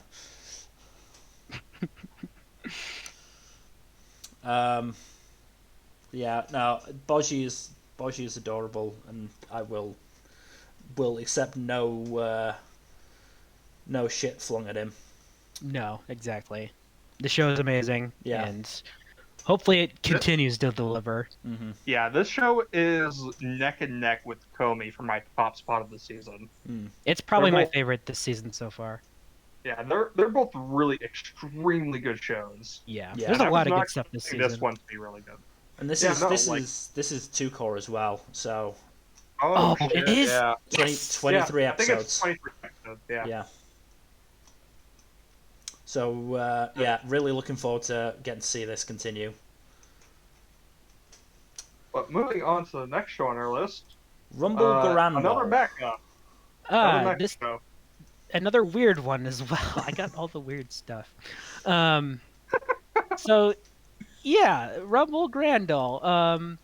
So this one is quite interesting. Let me pull up the thing real quick. Where is it? There it is. Okay, so yeah, this is based in an alternate Japan in 2019 specifically for some reason. And where basically otaku stuff is outlawed, basically, to put it in the most simplest of terms. For good And- reason. All forms of escapist media, I believe, are outlawed. Pretty much, yeah. Pretty much all forms of escapist media, but honestly, within this show, it's mostly just otaku stuff. Yeah. Yeah, that stuff's outlawed, and anyone who partakes in it is probably may or may not get crushed by I want to say giant robot, but these robots aren't actually giant, like Gundam size. They're shaped more like a freaking Metabot. But yeah, big robots that just crush all of the otaku stuff. And our main protagonist is, of all things, a host. He works in a host club. He is a male host, and which I don't think I've ever seen that protagonist with that kind of role before. And Or high school club. yeah, god damn it, forgot about that. And he's sort of, and of course, obviously, escapist media.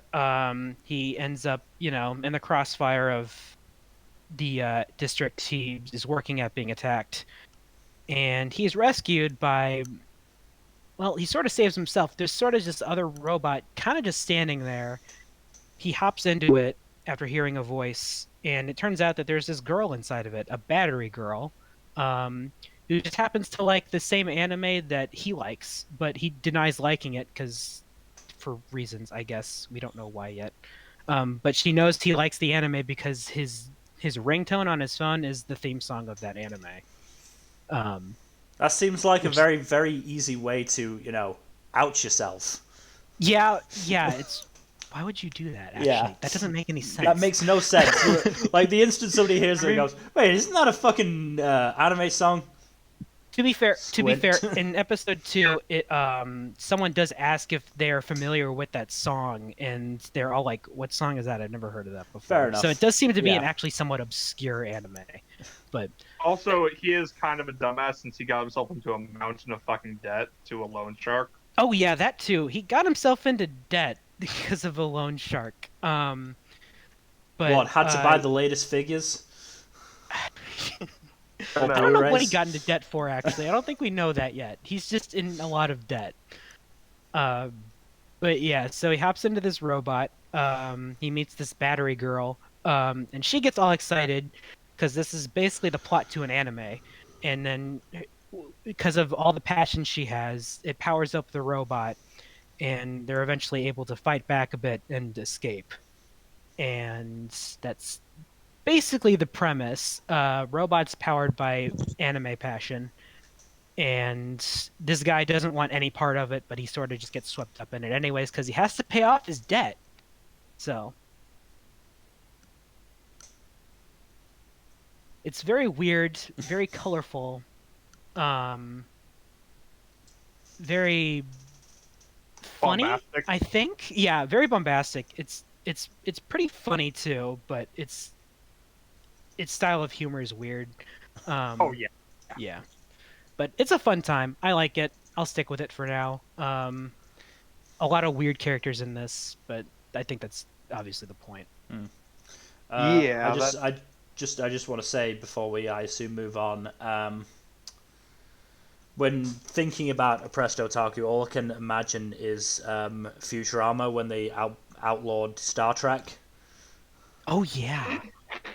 Oh my god, I remember that. Just God, like just imagining them like executing otaku by chucking them in front of Truck-kun. that is It just genius. allows them to live their fantasy. They'll get sent to another world. Off to a new world you go, crush. Off to a new world you go. We don't want you here. Oh, that would actually be hilariously ironic. Yeah. Unfortunately, I don't think that the military dictatorship is that creative. Unfortunately. No. But moving on to yet another mecha, but a good mecha, Sakugan. Very good A mecha. very good Very mecha. good mecha. Man, This show's weird, but this show's a bit weird, but it's great. This show caught me off guard with its first episode because for like 90% of it was really good, lighthearted fun, and then And then the other everything shit drops changed when when the kaiju attacked. Yeah, Yeah, the pretty kaiju much. attack happens, and bodies start hitting the floor. Yeah, that was or shocking. just, you know, that was really get shocking. destroyed completely. Yeah. Yeah, that was like holy shit. Yeah, not for a second did I see that coming. No. I expected the show to eventually take a dark turn, but not that soon. Not that soon, not with those characters. Yeah, they felt like mainstay characters, so that caught me off guard. Yeah. Well, then again, there were a bunch of red flags in the second half of the episode, so I was like, Yeah. okay, something is going to happen. I was like, holy shit, that was fast. In retrospect, those flags are definitely there. I just didn't notice them. Yeah. Yeah, they definitely make a lot of sense on a rewatch. Yeah. So But still, I asked this in the Discord, but I'll ask it again, especially now that I think another episode or two has come out since. The people who died, were they actually related to Memempu? No, I don't think so. I Right. don't think we've met her mother at this point, but Linda was not her mother. It just felt Like, it just felt like that was older sister. it just felt like that's what was being implied because they were like talking about her mum and then Linda appeared. No, Linda isn't her mom. Right. Yeah. Not to I mention don't think just they're the actually way. related. They're just really close. Yeah. If anything, I expect the mom to be the explorer or whatever their name is that made the map and everything. Yeah, Urarop, I think it was. Yeah. The names of the show are kind of weird. Or potentially the person who died that caused Gagumba to stop being a marker. Oh yeah. That Possibly. Maybe We both. Who don't know knows? that would explain him being overprotective. Yeah, because that's definitely he definitely lost somebody while he was a marker. That's why he's trying to keep Memempu from being a marker. I mean, Memempu effectively going after the ghost of her mother, while Yeah. her father is helped to stop her from doing so, would definitely make sense. Yeah. Overall, the show gives me a lot of Main Abyss meets Gurren Lagann energy. Oh yeah, absolutely. Does that mean Gagumba's gonna die? I hope not. Gagumber and his dynamic with Memento is really nice. No, it's a very good dynamic. It's a very good dynamic. And especially very wholesome. Yeah, especially that scene where Gagumba came back drunk and talked to what he thought was an asleep Memempu. And that realization I think that Memempu had of, yeah, he really does care. He's not doing this to, torture me or anything. He is doing this because he cares. Obviously, doesn't change the fact that she still wants to go out, but, it adds a different perspective to it. Yeah. And sometimes he's right to be protective, but obviously not all the time. I mean, yeah, I can 100% understand why he doesn't want her to be, certainly not to be a marker on her own. Like, I think his decision to accompany her is the best of both worlds. Yeah. Plus, there are freaking kaiju running around. Yeah. I do think part of what helped his decision is the fact that, clearly we're not safe in here either. So hey, might as well make my little girl happy while we're not safe. Yeah. Not to mention, it gives something for Memempu to do rather than dwell on her loss. Like I don't know if any of this is intentional. This is just what I'm thinking. Part of me feels like that'll come up again later. Yeah. Could be wrong, but I kind of feel that happening because she didn't really have much time to grieve. Yeah. But yeah, this is very good. It's very well animated. Studio Satellite. I think it's pronounced Satellite, but I'm not sure. Possibly Satellite, yeah. Studio did Symphogear. Did Symphogear, did Somali. Yeah, they did. Hell yeah. And it did some other neat stuff too. Unfortunately, also did, I think, Eighth Son. Look, we all have our mistakes. Yeah. But the girly Air Force. Unless either of you have anything else to add for Sakugan? Not really. Nothing beyond the fact that it's really fucking good. Yeah, it's fun. Hopefully it keeps it up. This is a very interesting world. I want to learn more about it and what the heck is the deal with these kaiju. Ooh, it's based on a novel. Yeah. Interesting. Yeah, I just saw that. I thought it was an original. Nope, it's based on a novel apparently. Huh. Interesting. Yeah. But moving on to Selection Project. Oh boy. Oh boy. Idols do idols, I guess. Basic premise is that the main character, Miyama Suzune, watches this idol competition called Selection Project from her hospital bed. Years later, she is competing in the 7th season of Selection Project. Reaches the final for a block. We're introduced to a bunch of other characters who, some of which don't even matter because they get eliminated. I can't remember any of their names or even any of their really character traits. They're just there.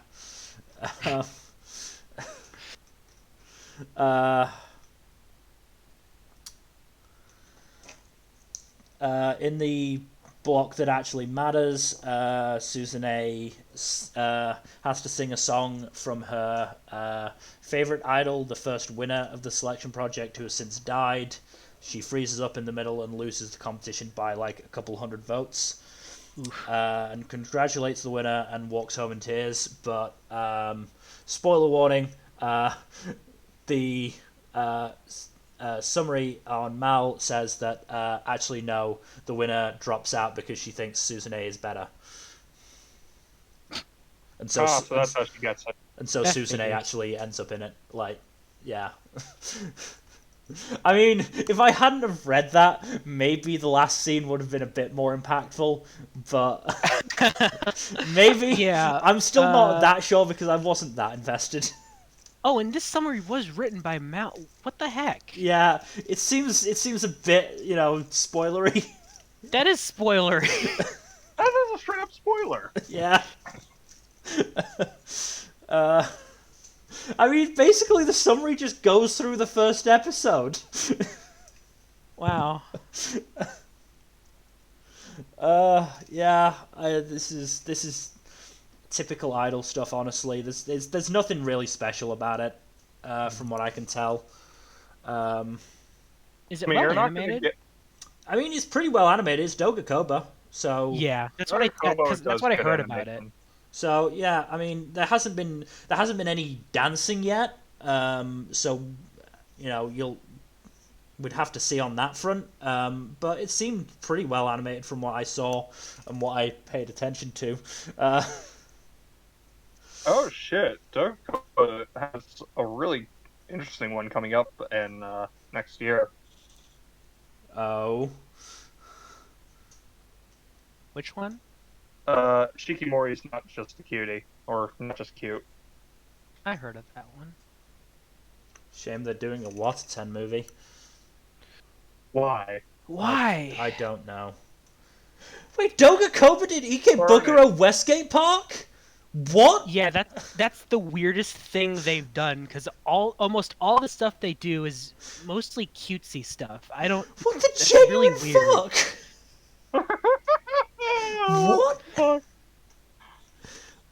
Oh, jeez. Okay.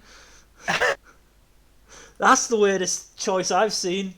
Well, weirdest since learning that what was it? Blade of the Immortal and After School Dice Club were done by the same studio in the That's same funny. season, which is just weird. But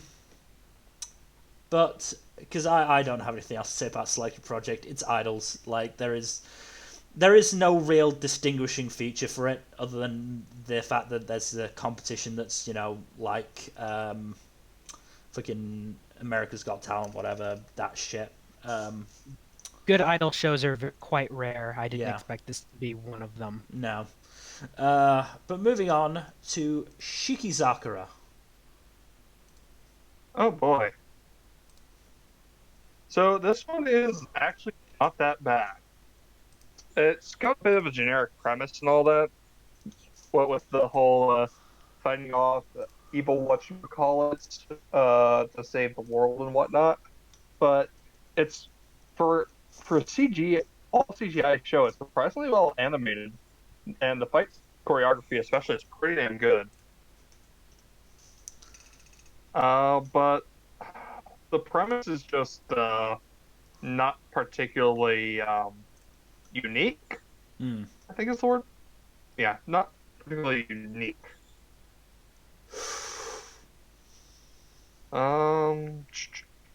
Just checking what the studio behind this has done previously. Sublimation. They did Dragon's Dogma. That's not good. They also did This something is called. definitely a step up from that. They also did a movie called Walking Meat. What? What? Excuse me? Okay, I'm gonna read this fucking summary. Humanity Please has do. grown a taste for zombies. What? Stewed, sautéed, or squeezed. Huh? In an alternate world, the Japanese corporation Flesh Incorporated has managed to create zombies on domestic soil during the roaring 60s, the years of the economic boom, using voodoo techniques imported from Africa, and it has built a fortune thereafter by selling zombie products of all kind. Instant noodles, soft drinks, hamburgers, pet food, and cosmetics. But when a trio of self-centered millennials on their first workday get trapped inside a fully automated zombie farm with their old-school techno-tard? Techno-tard? What? Techno-tard supervisor and a horde of undead running amok, overcoming generation gaps becomes a matter of survival. That was a roller coaster and a half. What the hell? What the actual fuck? And Kenjiro Suda's in it, because of course he is. Yeah, that's a big takeaway here. But no, Shikizakura is much more coherent than that. The base premise is basically the sole survivor of a massive disaster several years back basically is content to live a fairly normal, quiet life in high school, but supernatural shenanigans unfortunately start to unfold, and he gets dragged into it. And in the middle of a clusterfuck of Oni monsters, they basically look like Venom, except without the eyes, who pull him into another dimension and attack him. He gets saved by a bunch of Sentai people and a priestess chick, and he gets his own Sentai suit, except that also has an evil personality in charge of it. So he has to fight that for control. That's fun. So yeah, that's pretty fun. I do appreciate that the protagonist isn't like 100% generic, but still like I don't know if I'm gonna watch more of this. I might give it 3 episodes, but we'll see how it fares afterwards. Yeah, this isn't that bad, and honestly, the best part of it is absolutely the animation. For a CGI anime, it's pretty damn good. Oh, that's good. That's nice to hear. I'm glad you managed to get one of those after I had Nighthead last season. Mm-hmm. Moving on to something that is traditionally animated and less modern. Taisho Otome Fairy Tale. This one is actually kind of sweet. I kind of like it, honestly. Again, I am going to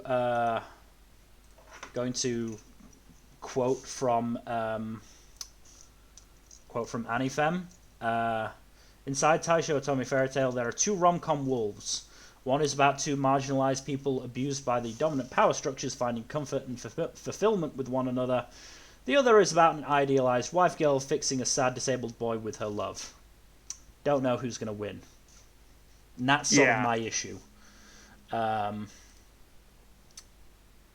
It's an understandable issue, and it is kind of walking a tightrope. I will say after 3 episodes, I'm not too worried. Does Yuzuki get more of a character than just a happy wife girl? I want to say yes. It does help that she gets another character to play off of besides Tamahiko. Right.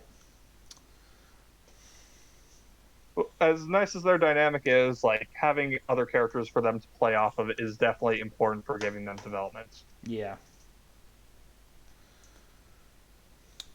Like, it is definitely a fairly cute series. Like, I mean, the scene, oh god. The scene where Tamahiko misinterprets the sleeping together thing and is suddenly looking at a porn magazine to figure out how to do the sex. What? It's like, I still don't know how to do the sex. And it turns out, no, she just meant sleeping in the same room together because, hey, he's 17, she's 14. Don't do that. Don't do that, anime.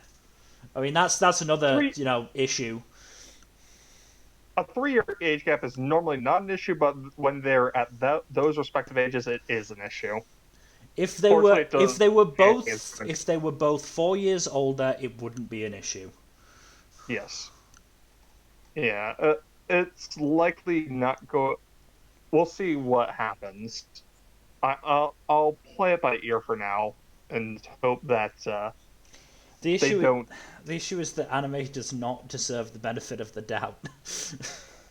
You're not wrong, but I'm giving this one the benefit of the doubt anyways because I'm a sucker like that. Yeah, I'm giving it 3 episodes to assuage my fears that it's just gonna be Tamahiko being, depressed boy with Yuzuki being, happy girl who brings him out of it. Like there is the beginnings of a genuine connection there, but it needs to improve. And I'm not ruling out the possibility of that. I mean, fucking Tonikawa managed to do that. Managed to get past its less than stellar first episode.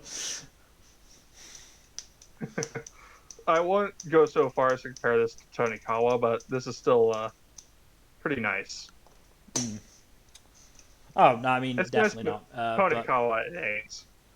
Tonikawa is a very good show. I'm hopeful to get at least a similarly cute relationship out of this one, but it all does depend on Yuzuki's characterization more than anything else.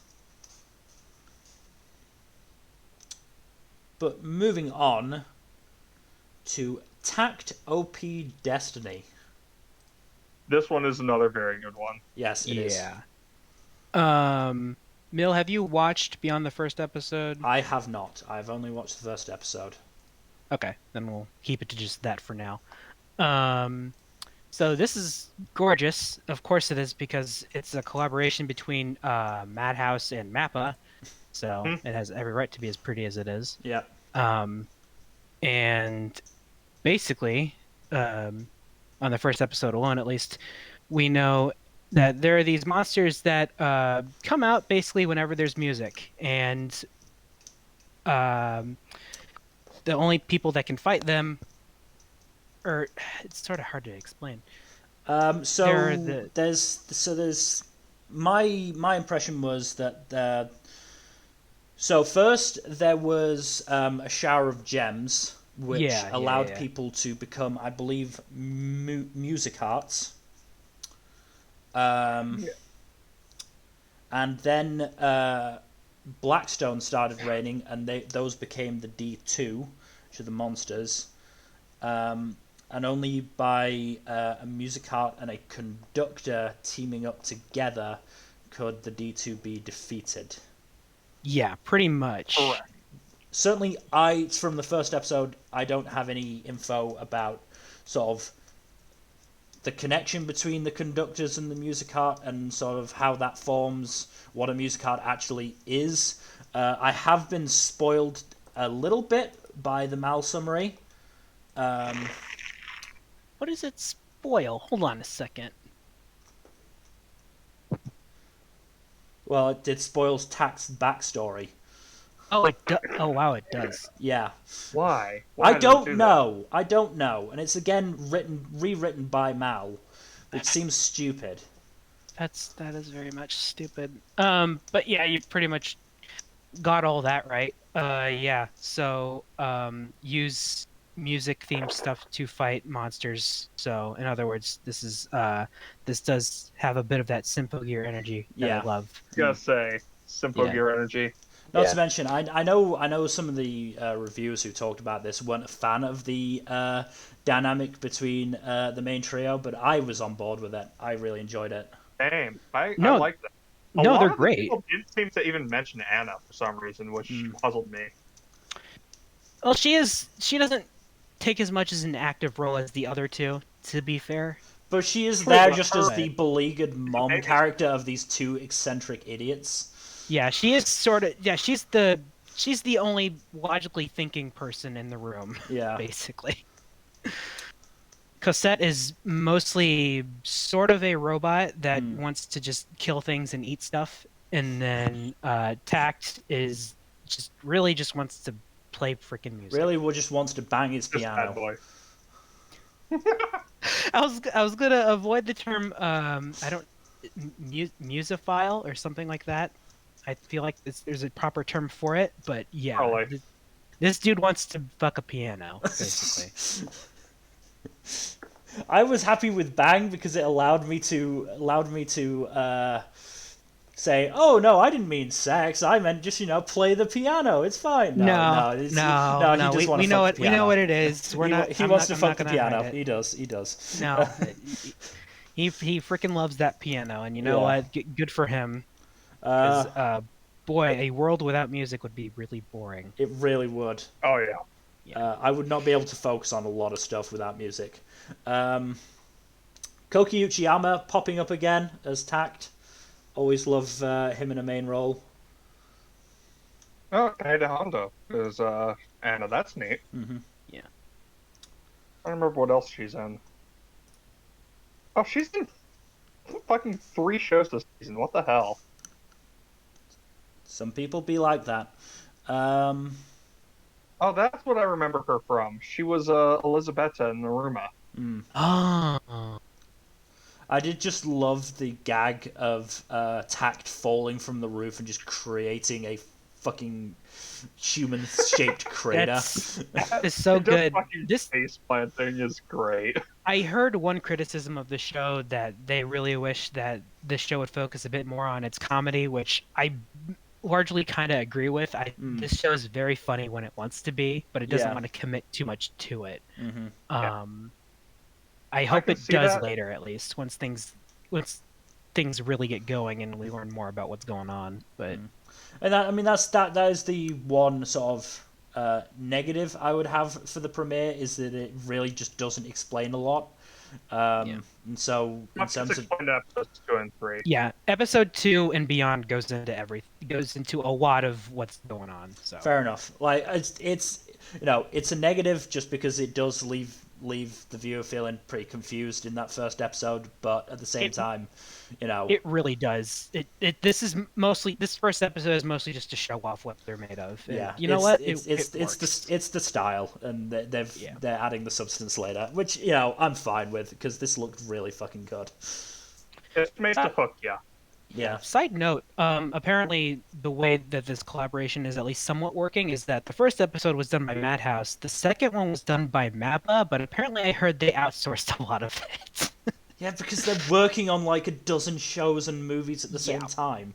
Yeah, it wasn't so overworked. Yeah, that said, it wasn't bad looking or anything like that, but it was a noticeable step down. Yeah, but during the action, it looks gorgeous, and I guess that's really what matters. But yeah, I mean, Mappa has 6 projects in the pipeline for next year, 3 of which are movies, and those are just the ones we know of. Yeah. So yeah, they'd be busy. Yeah. Oh fuck, one of them is Chainsaw Man. No wonder. Yeah. Oh yeah. Oh wow. That's gonna be something. There are two types of Mappa shows. Ones that they actually care about, like Chainsaw Man and Jujutsu Kaisen, and ones that they're just making to make money so that they can fund the first category. I hate that you say that, but you're not wrong. Yeah, unfortunately, Ina-ten is one of those shows. The latter category. Yeah. Remain probably is as well. I don't know, but yeah, Takt.Op is really good. I'm looking forward to getting more of this. Same. It's very good. I'm looking forward to more. I'm looking forward to learning why Takt's arm just disappears and becomes a conductor's baton. Or maybe the gun. Yeah. I'm not sure. It's one of the two. Maybe both. Who knows? Her freaking gun transforms into a sword. That's so cool. So fucking cool. It's so cool, and it's so dumb, but it's so goddamn cool. Yeah. Well, the music's good too. Yeah, the next show is certainly one of those two things. Unfortunately, it's more closer to dumb. Tesla Note. Oh boy, I'm curious about this. Glad I didn't watch this one. Yeah, this is so right. I won't mention the animation at first. Okay. The character-wise, it's just kind of dumb. So there's So the main female character, Nagoro Botan, is a 17-year-old girl who has been trained as a ninja to save the world. Okay. No, I'm not exaggerating or joking. That is literally how she is described. Why? Oh. What? What? Why? Her grandfather is was the friend of Nikola Tesla. Wow. Tesla apparently warned the granddad that some of his inventions that are like held in like crystals, I think, could be used for evil or will be used for evil in the future. Oh, is that why it's called Tesla Note? Because Nikola Yes. Tesla? Yes, they're searching for the shards of Tesla. Yeah. So was it like a... And so Is because this of like a gotta catch 'em all situation? I don't know. Because of this warning from Tesla, the granddad trained Botan to be a ninja to save the world to collect these pieces. And eventually she is like hired by the oh god, what was the fucking name of the corporation that hired them? The Umbrella Corporation, naturally. No, it was nowhere near as interesting. Did anyone mention it in the reviews? I don't think they did. Because who would mention it? Name, man. Don't worry about it. It's some fucking Japanese company, like, so they hire her to work alongside, like, this super secret agent called Kuruma, who's just kind of an arrogant dick.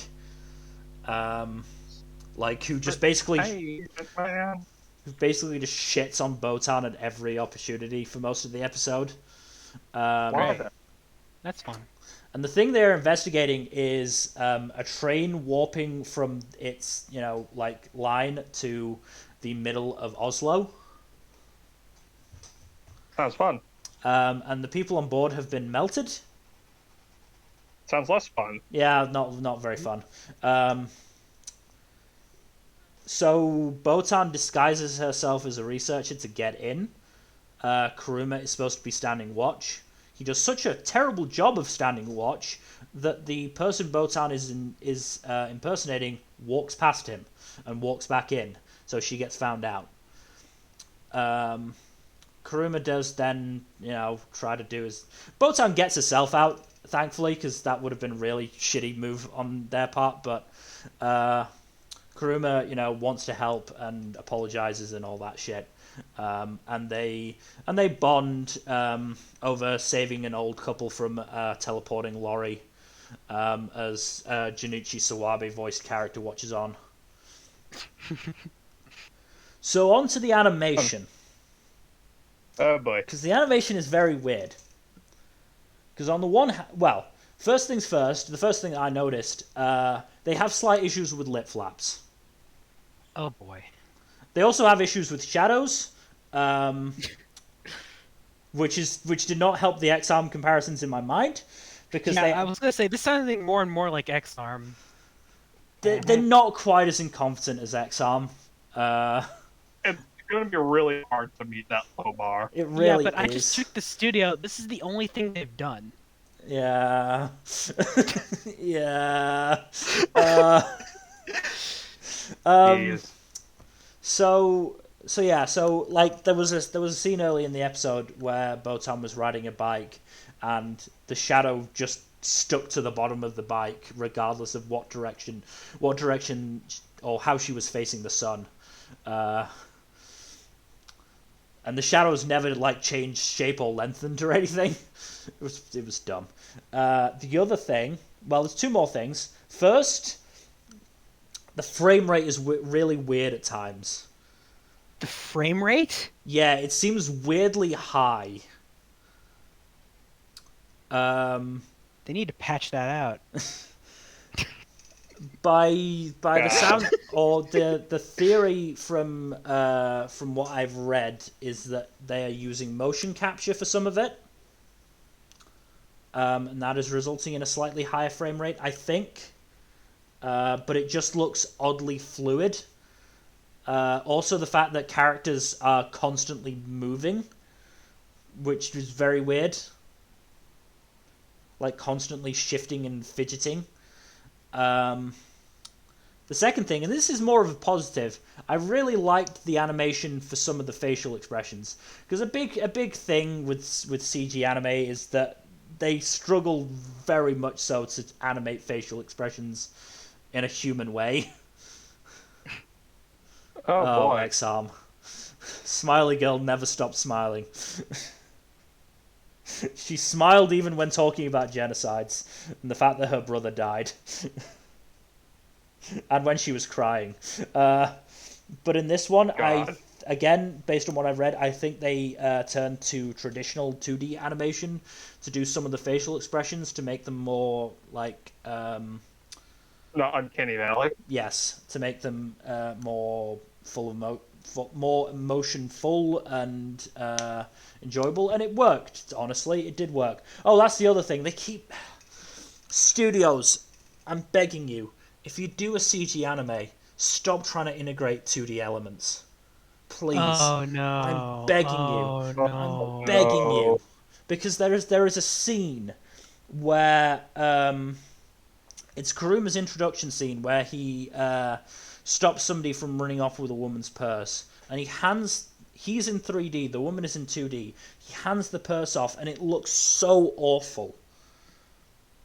I think somebody described it as they feel like they're on different planes of existence, and I agree, because it just looks so odd and awful.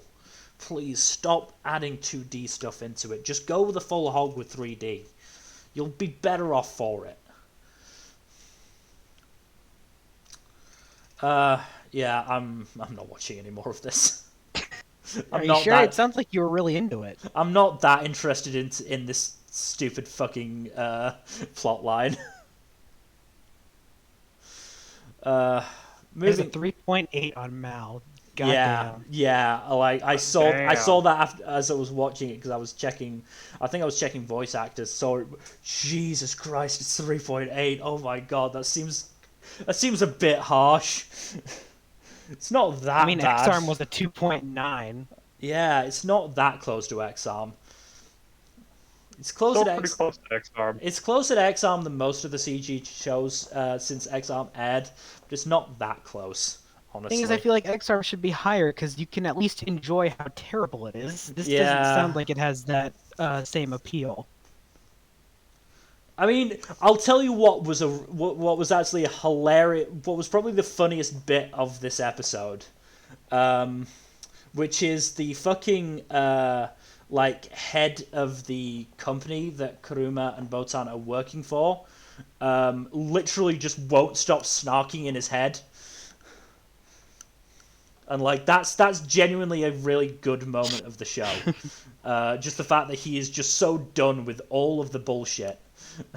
So done with Kuruma being an arrogant jerk and doubting this 17-year-old ninja. But otherwise, yeah, not great, honestly. But moving on to the vampire dies in no time. This one's a funny one. This, I believe, is by the same, the manga it's adapted from is from the same magazine as Iruma. Yes, it is. That explains a lot. Yeah, this one's really funny. I will say, it's not quite as funny as Iruma, but I think it's worth sticking around for a bit to see how the comedy plays out. Yeah. Because the first episode is basically just like focused around Ronaldo and Drulok, I think. Just meeting for the first time and establishing their dynamic. Mm-hmm. And honestly, the comedy of Drulok just constantly dying repeatedly in some really hilariously understated ways is just perfect. Like, In the second episode, he gets some garlic on him and immediately turns into a pile of dust. Wait, his name is Dralik? Are you serious? Yes. Are you serious? Are you serious? Yes. Is that more or less subtle than Alucard? It's less. Less. Absolutely less. Oh, it's got Jun Fukuyama as Draluk. Ooh, that's fun. I didn't watch this one, but I am interested in it. Also, it has the single best character of this entire season in John the Armadillo, who is a precious, precious being, and I would kill for him. So my issue is I haven't watched it, so I don't know. And this does go into later episodes. But apparently there is a transphobic sight gag and a predatory gay character. Ooh. Oh yeah, that was an episode. I did not enjoy most of that bit. It was not that fun. Like, the rest of the show is pretty fun, but I do not understand why they needed that bit. It was not all that entertaining. Unfortunately, we have not progressed past that in Japan just yet. And that is the most recent episode 3.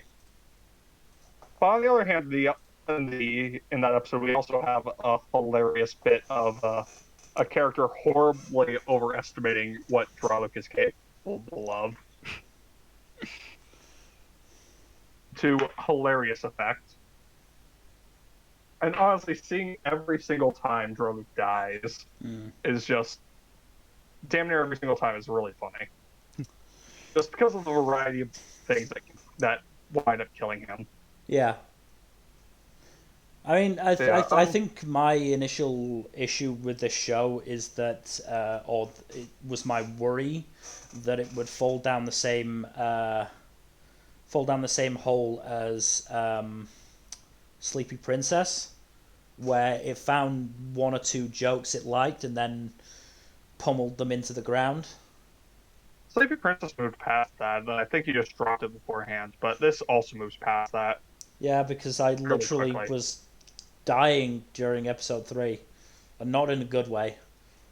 Not in the way I was not in the way I was dying during the next show.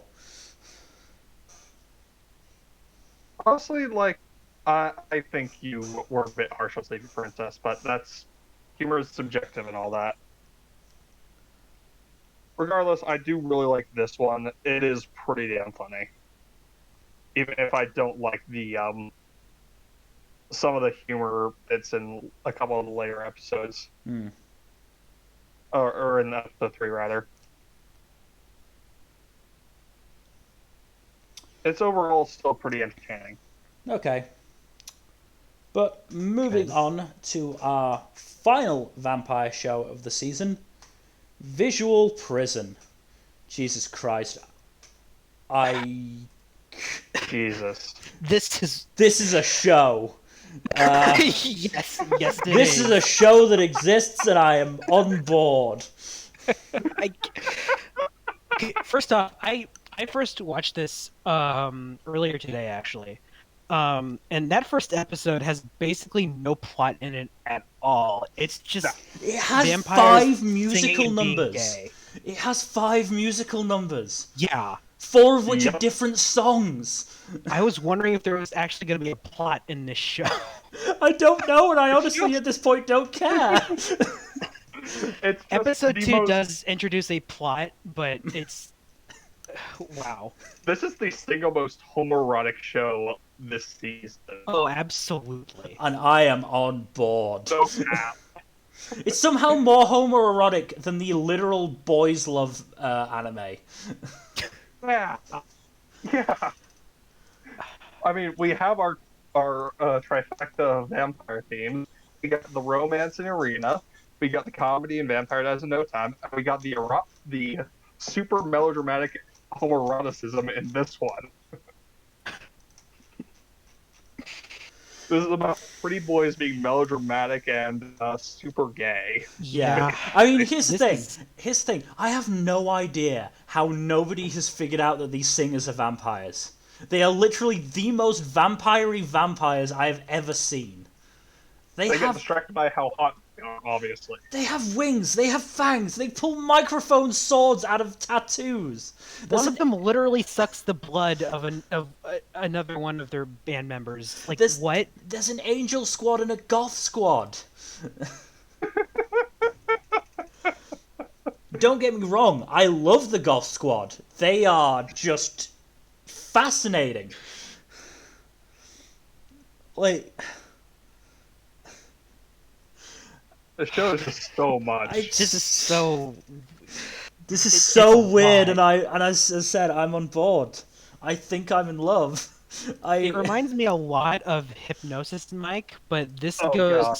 even crazier in a different way, just because of the vampire bullshit. Yeah. Oh boy. To just clarify, because this is not technically an idol show, because this is actually VK, Visual K, I think is the is what it's called.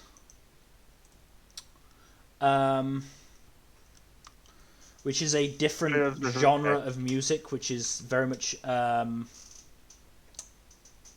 it's sort of, I think, maybe the punk version of Idols. Kind of. Yeah. I'm not 100% sure. This is the first time I've ever heard of it. But I'm also sort of cursing that because, hey, this is really good. Yeah, 5 musical numbers. 5! Yeah. I know one of them is the OP, but still. It's honestly kind of impressive. They got 5 of them.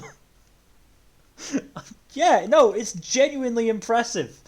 I don't think they can keep up that output and still make a coherent show, but...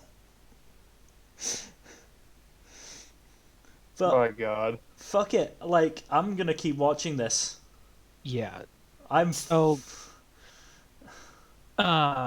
Did either of you watch episode 2? I didn't know. Not yet. Okay. I won't really spoil anything, but it does clarify what the hell is going on a little bit. Good. That's good. Yeah, because episode 1 had virtually no plot. Episode 2, we learned a little bit about the protagonist and what the hell these guys are doing. Yeah. But yeah, it's a show, all right. I'll keep up with it for now, because I had fun with it. But it's a wild ride. Also, absolute fucking travesty that it's down at a 5.73 on Mal. Yeah, that's a bit harsh. I know this is kind of niche, but still. We all know that Mal has no taste. Yeah. Yeah. Yeah, I just... Oh, and we get to hear Shogo Yano sing again as the goth Shota. Jack Moton. I'm going to have a lot of trouble keeping track of all of these names. Oh, no, that's the thing I hated about the first episode is that it literally starts by flashing all of them in front of you with their names, and then that's it. It front loads the names and expects you to remember. And I think I said in the Discord, if you expect me to remember any of the names you just chucked at me, you have a far higher estimation of me than I do. Yeah. Like, when you do that, you may as well just put all of the group members like on the screen at once. Yeah. Like, do one group and then move on to the next and move on to the next. Just do like fucking like, maybe not as often as My Hero does it, but just do like the title card of when you first show the character, flash up the name. Yeah. Like during the episode, it'll be at least you want like just chucking all of them in at once, which really does make it hard to remember. I still probably wouldn't remember their names, but I'd have a better chance of it. I mean, some of these names are just fucking spectacular, though. Saga Latour, Mist Flav. Yeah, one of the characters' name is Saga, and it feels so weird. Dimitri Romany. My God. Voive Elizabeth, uh, Guilty O'Brien, or Brion, Robin Lafitte, Hyde Jaya. Like, Jesus, these names. Oh, and there's a panda cat as well. Yeah, there is. Great. That's great. Yes. No, I'm fully on board with the show. But moving on to the world's best assassin. Oh boy. Okay. So, I'll start this off by, I'm pretty sure both of you already know this. This was the source material for this was written by the same masterclass of artistry that was redo of Healer. Yes, I have been informed of that. To yeah. my sadness. Yeah, that dude wrote this, and I'll be honest, I expected the worst, and I'm a little mad that I actually really enjoyed this. And it actually seems quite good. Like, even as an isekai. So, the plot is that episode 1 is basically the protagonist's backstory. He's an old man. He's up there in age, but he is the world's best assassin. Like, because he was raised as one by his organization. Yeah. He was raised to be the world's best assassin, and is basically treated as a tool, but somewhat respectfully by his organization, I guess, as it's implied. But yeah, he's subdued all of his emotions. He just does his job and does it well. Eventually, his organization pretty much, because he's about to retire because he's up there in age. He's gonna teach new assassins, but the organization decides instead to just kill him off. And as a result, when he's dying, he has regrets about not actually being able to live a normal life, because again, he was raised to be a tool. But he meets a goddess, of course, who basically strikes a deal with him. She will allow him to be reincarnated into another world with all of his memories, all of his experiences, and all that, as a newborn child, on the condition that he assassinates the hero of this world with a time limit of 18 years. And because after 18 years, the hero will destroy the world. And this is where I actually really liked it, because this man has earned how overpowered he is, because he had an entire life's full of experiences as the world's best assassin. Yeah. He earned what he's capable of. And on top of that, to give him more of an edge in this world, she implants basic knowledge of how this new world works, how magic works, and etc., and allows him to choose what skills he can have and what magic attributes he has. And it even does a quick run through of what's important about these. But he's allowed 5 skills. The hero has 30.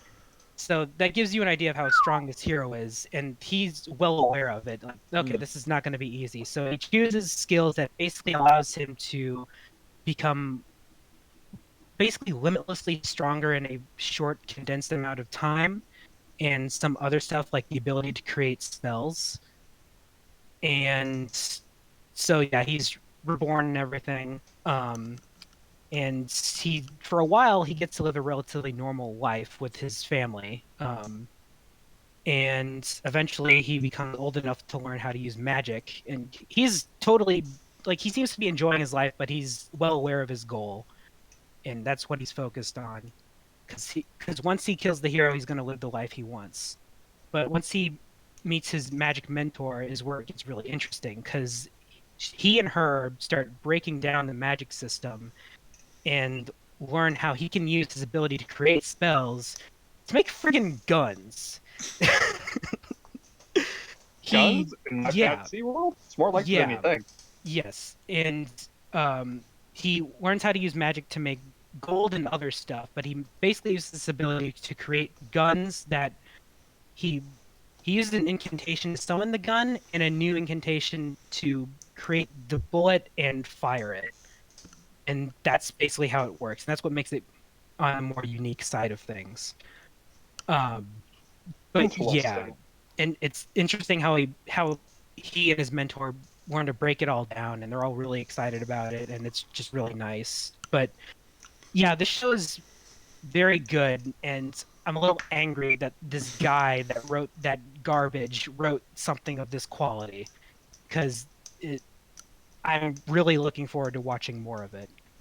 So Damn, But I've just got one question. yeah, When is the main character going to turn into a giant yellow octopus? 'Cause isn't that what the world's best assassins do? hopefully never.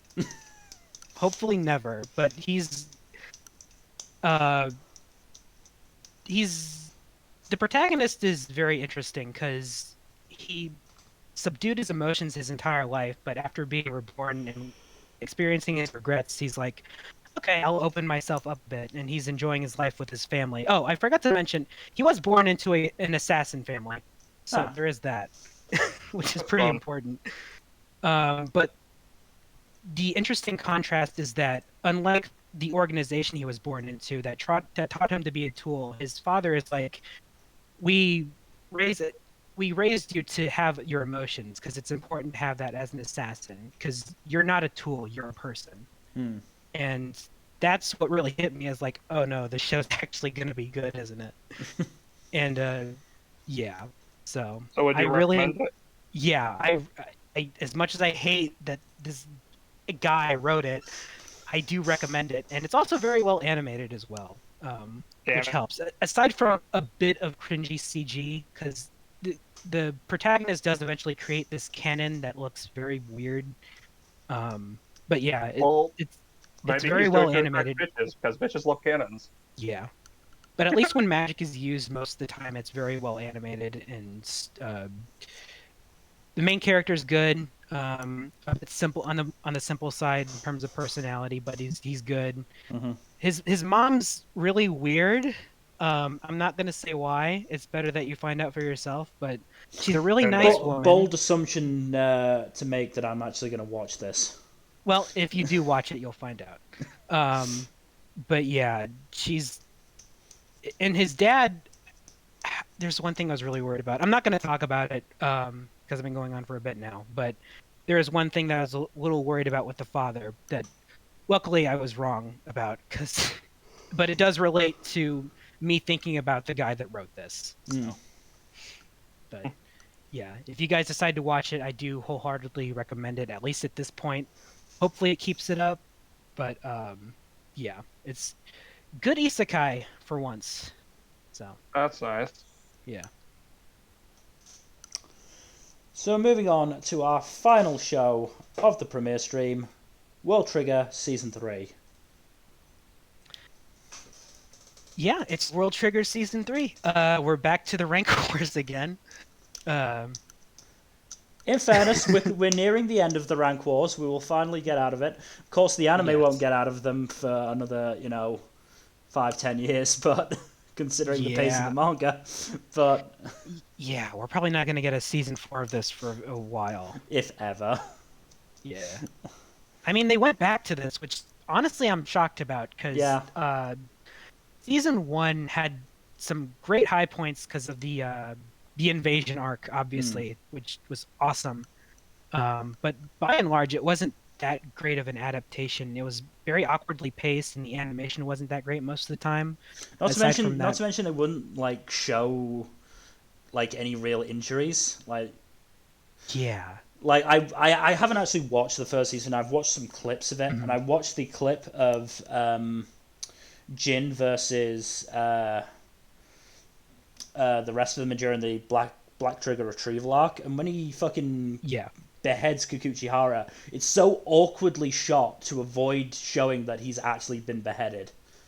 I don't remember that scene specifically, but I think I know what you're talking about. Yeah, Yeah. that was yeah, that's kind of censorship is sort of a thing you unfortunately can't avoid. Not to mention the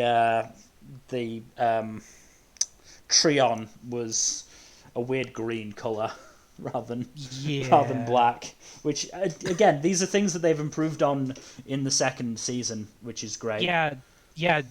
Season 2 onwards has been pretty solidly animated, sometimes even great to look at, and very well paced. Everything's there. I It's a mean, good adaptation, the which is last showdowns with Yuma and Ikuma last season were absolutely stupendously animated. I thought it was really well done. yeah. And I'm looking forward to more. That is something I have to mention.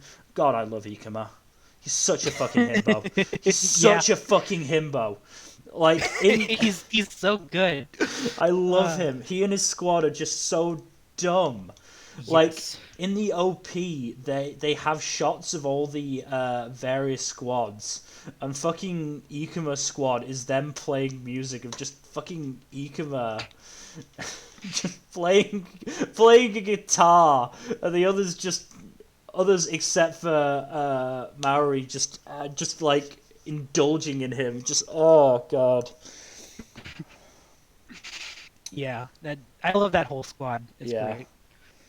The first episode was the first couple of episodes have basically just been set up. Yeah. We get to meet Yuri and Mikhail Cronin, who is Canadian, by the way. Yeah, he's Canadian. Yeah. He's actually a neighbor from another world who is posing as Canadian, but every time he introduces himself, he says, "I'm Canadian," because that's clearly what Canadians do. Yeah, that's the story because the neighbors are just Canadians, I guess. I mean, the gag of neighbors being Canadian gets even better in the current manga arc, which obviously I can't talk about, but there is a gag that is just so funny. It's really good. It's so good. We also get to see or get some backstory into Border as an organization and Commander Kido. Yep. Which is pretty interesting reveal there. Yeah. Very interesting reveal, and getting to see the picture of old Border, and just realizing how many of them are dead. Yeah. Including Kazuma's brother, I believe. Because there is a person who looks very like Kazuma except is tall. I believe I can't remember their name, but they're certainly not the Kazuma that we know. Yeah. Yeah, otherwise, World Trigger is setting up for two of its best ranked battles, and I cannot wait. It's really good. Mm-hmm. I'm glad it's getting a good adaptation. Yeah. Hopefully Toei can keep That's focused on this. Positive. Yeah. Oh yeah, that's this wasn't episode 1, was it? No. I won't mention too much about it, but I will mention that I'm not 100% sure how on board I am with Kage's voice actor. Oh yeah. It feels like a really weird voice for him. Yeah. It doesn't feel right. I don't hate it, but it does feel a little bit off. Yeah. At the same The guy time, does good, but yeah. Oh no, I don't think he's doing a bad job. I just think it just feels like a strange voice for him. Yeah.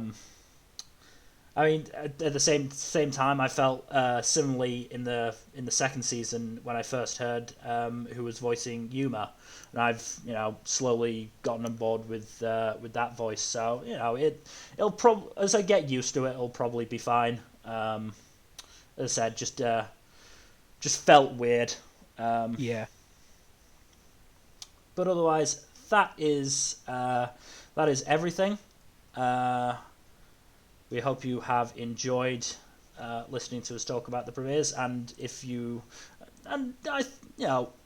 hopefully there is at least one show here that you weren't sure about, and we convinced you to give a try, because there are some good shows that deserve a chance, that maybe don't look like it at first.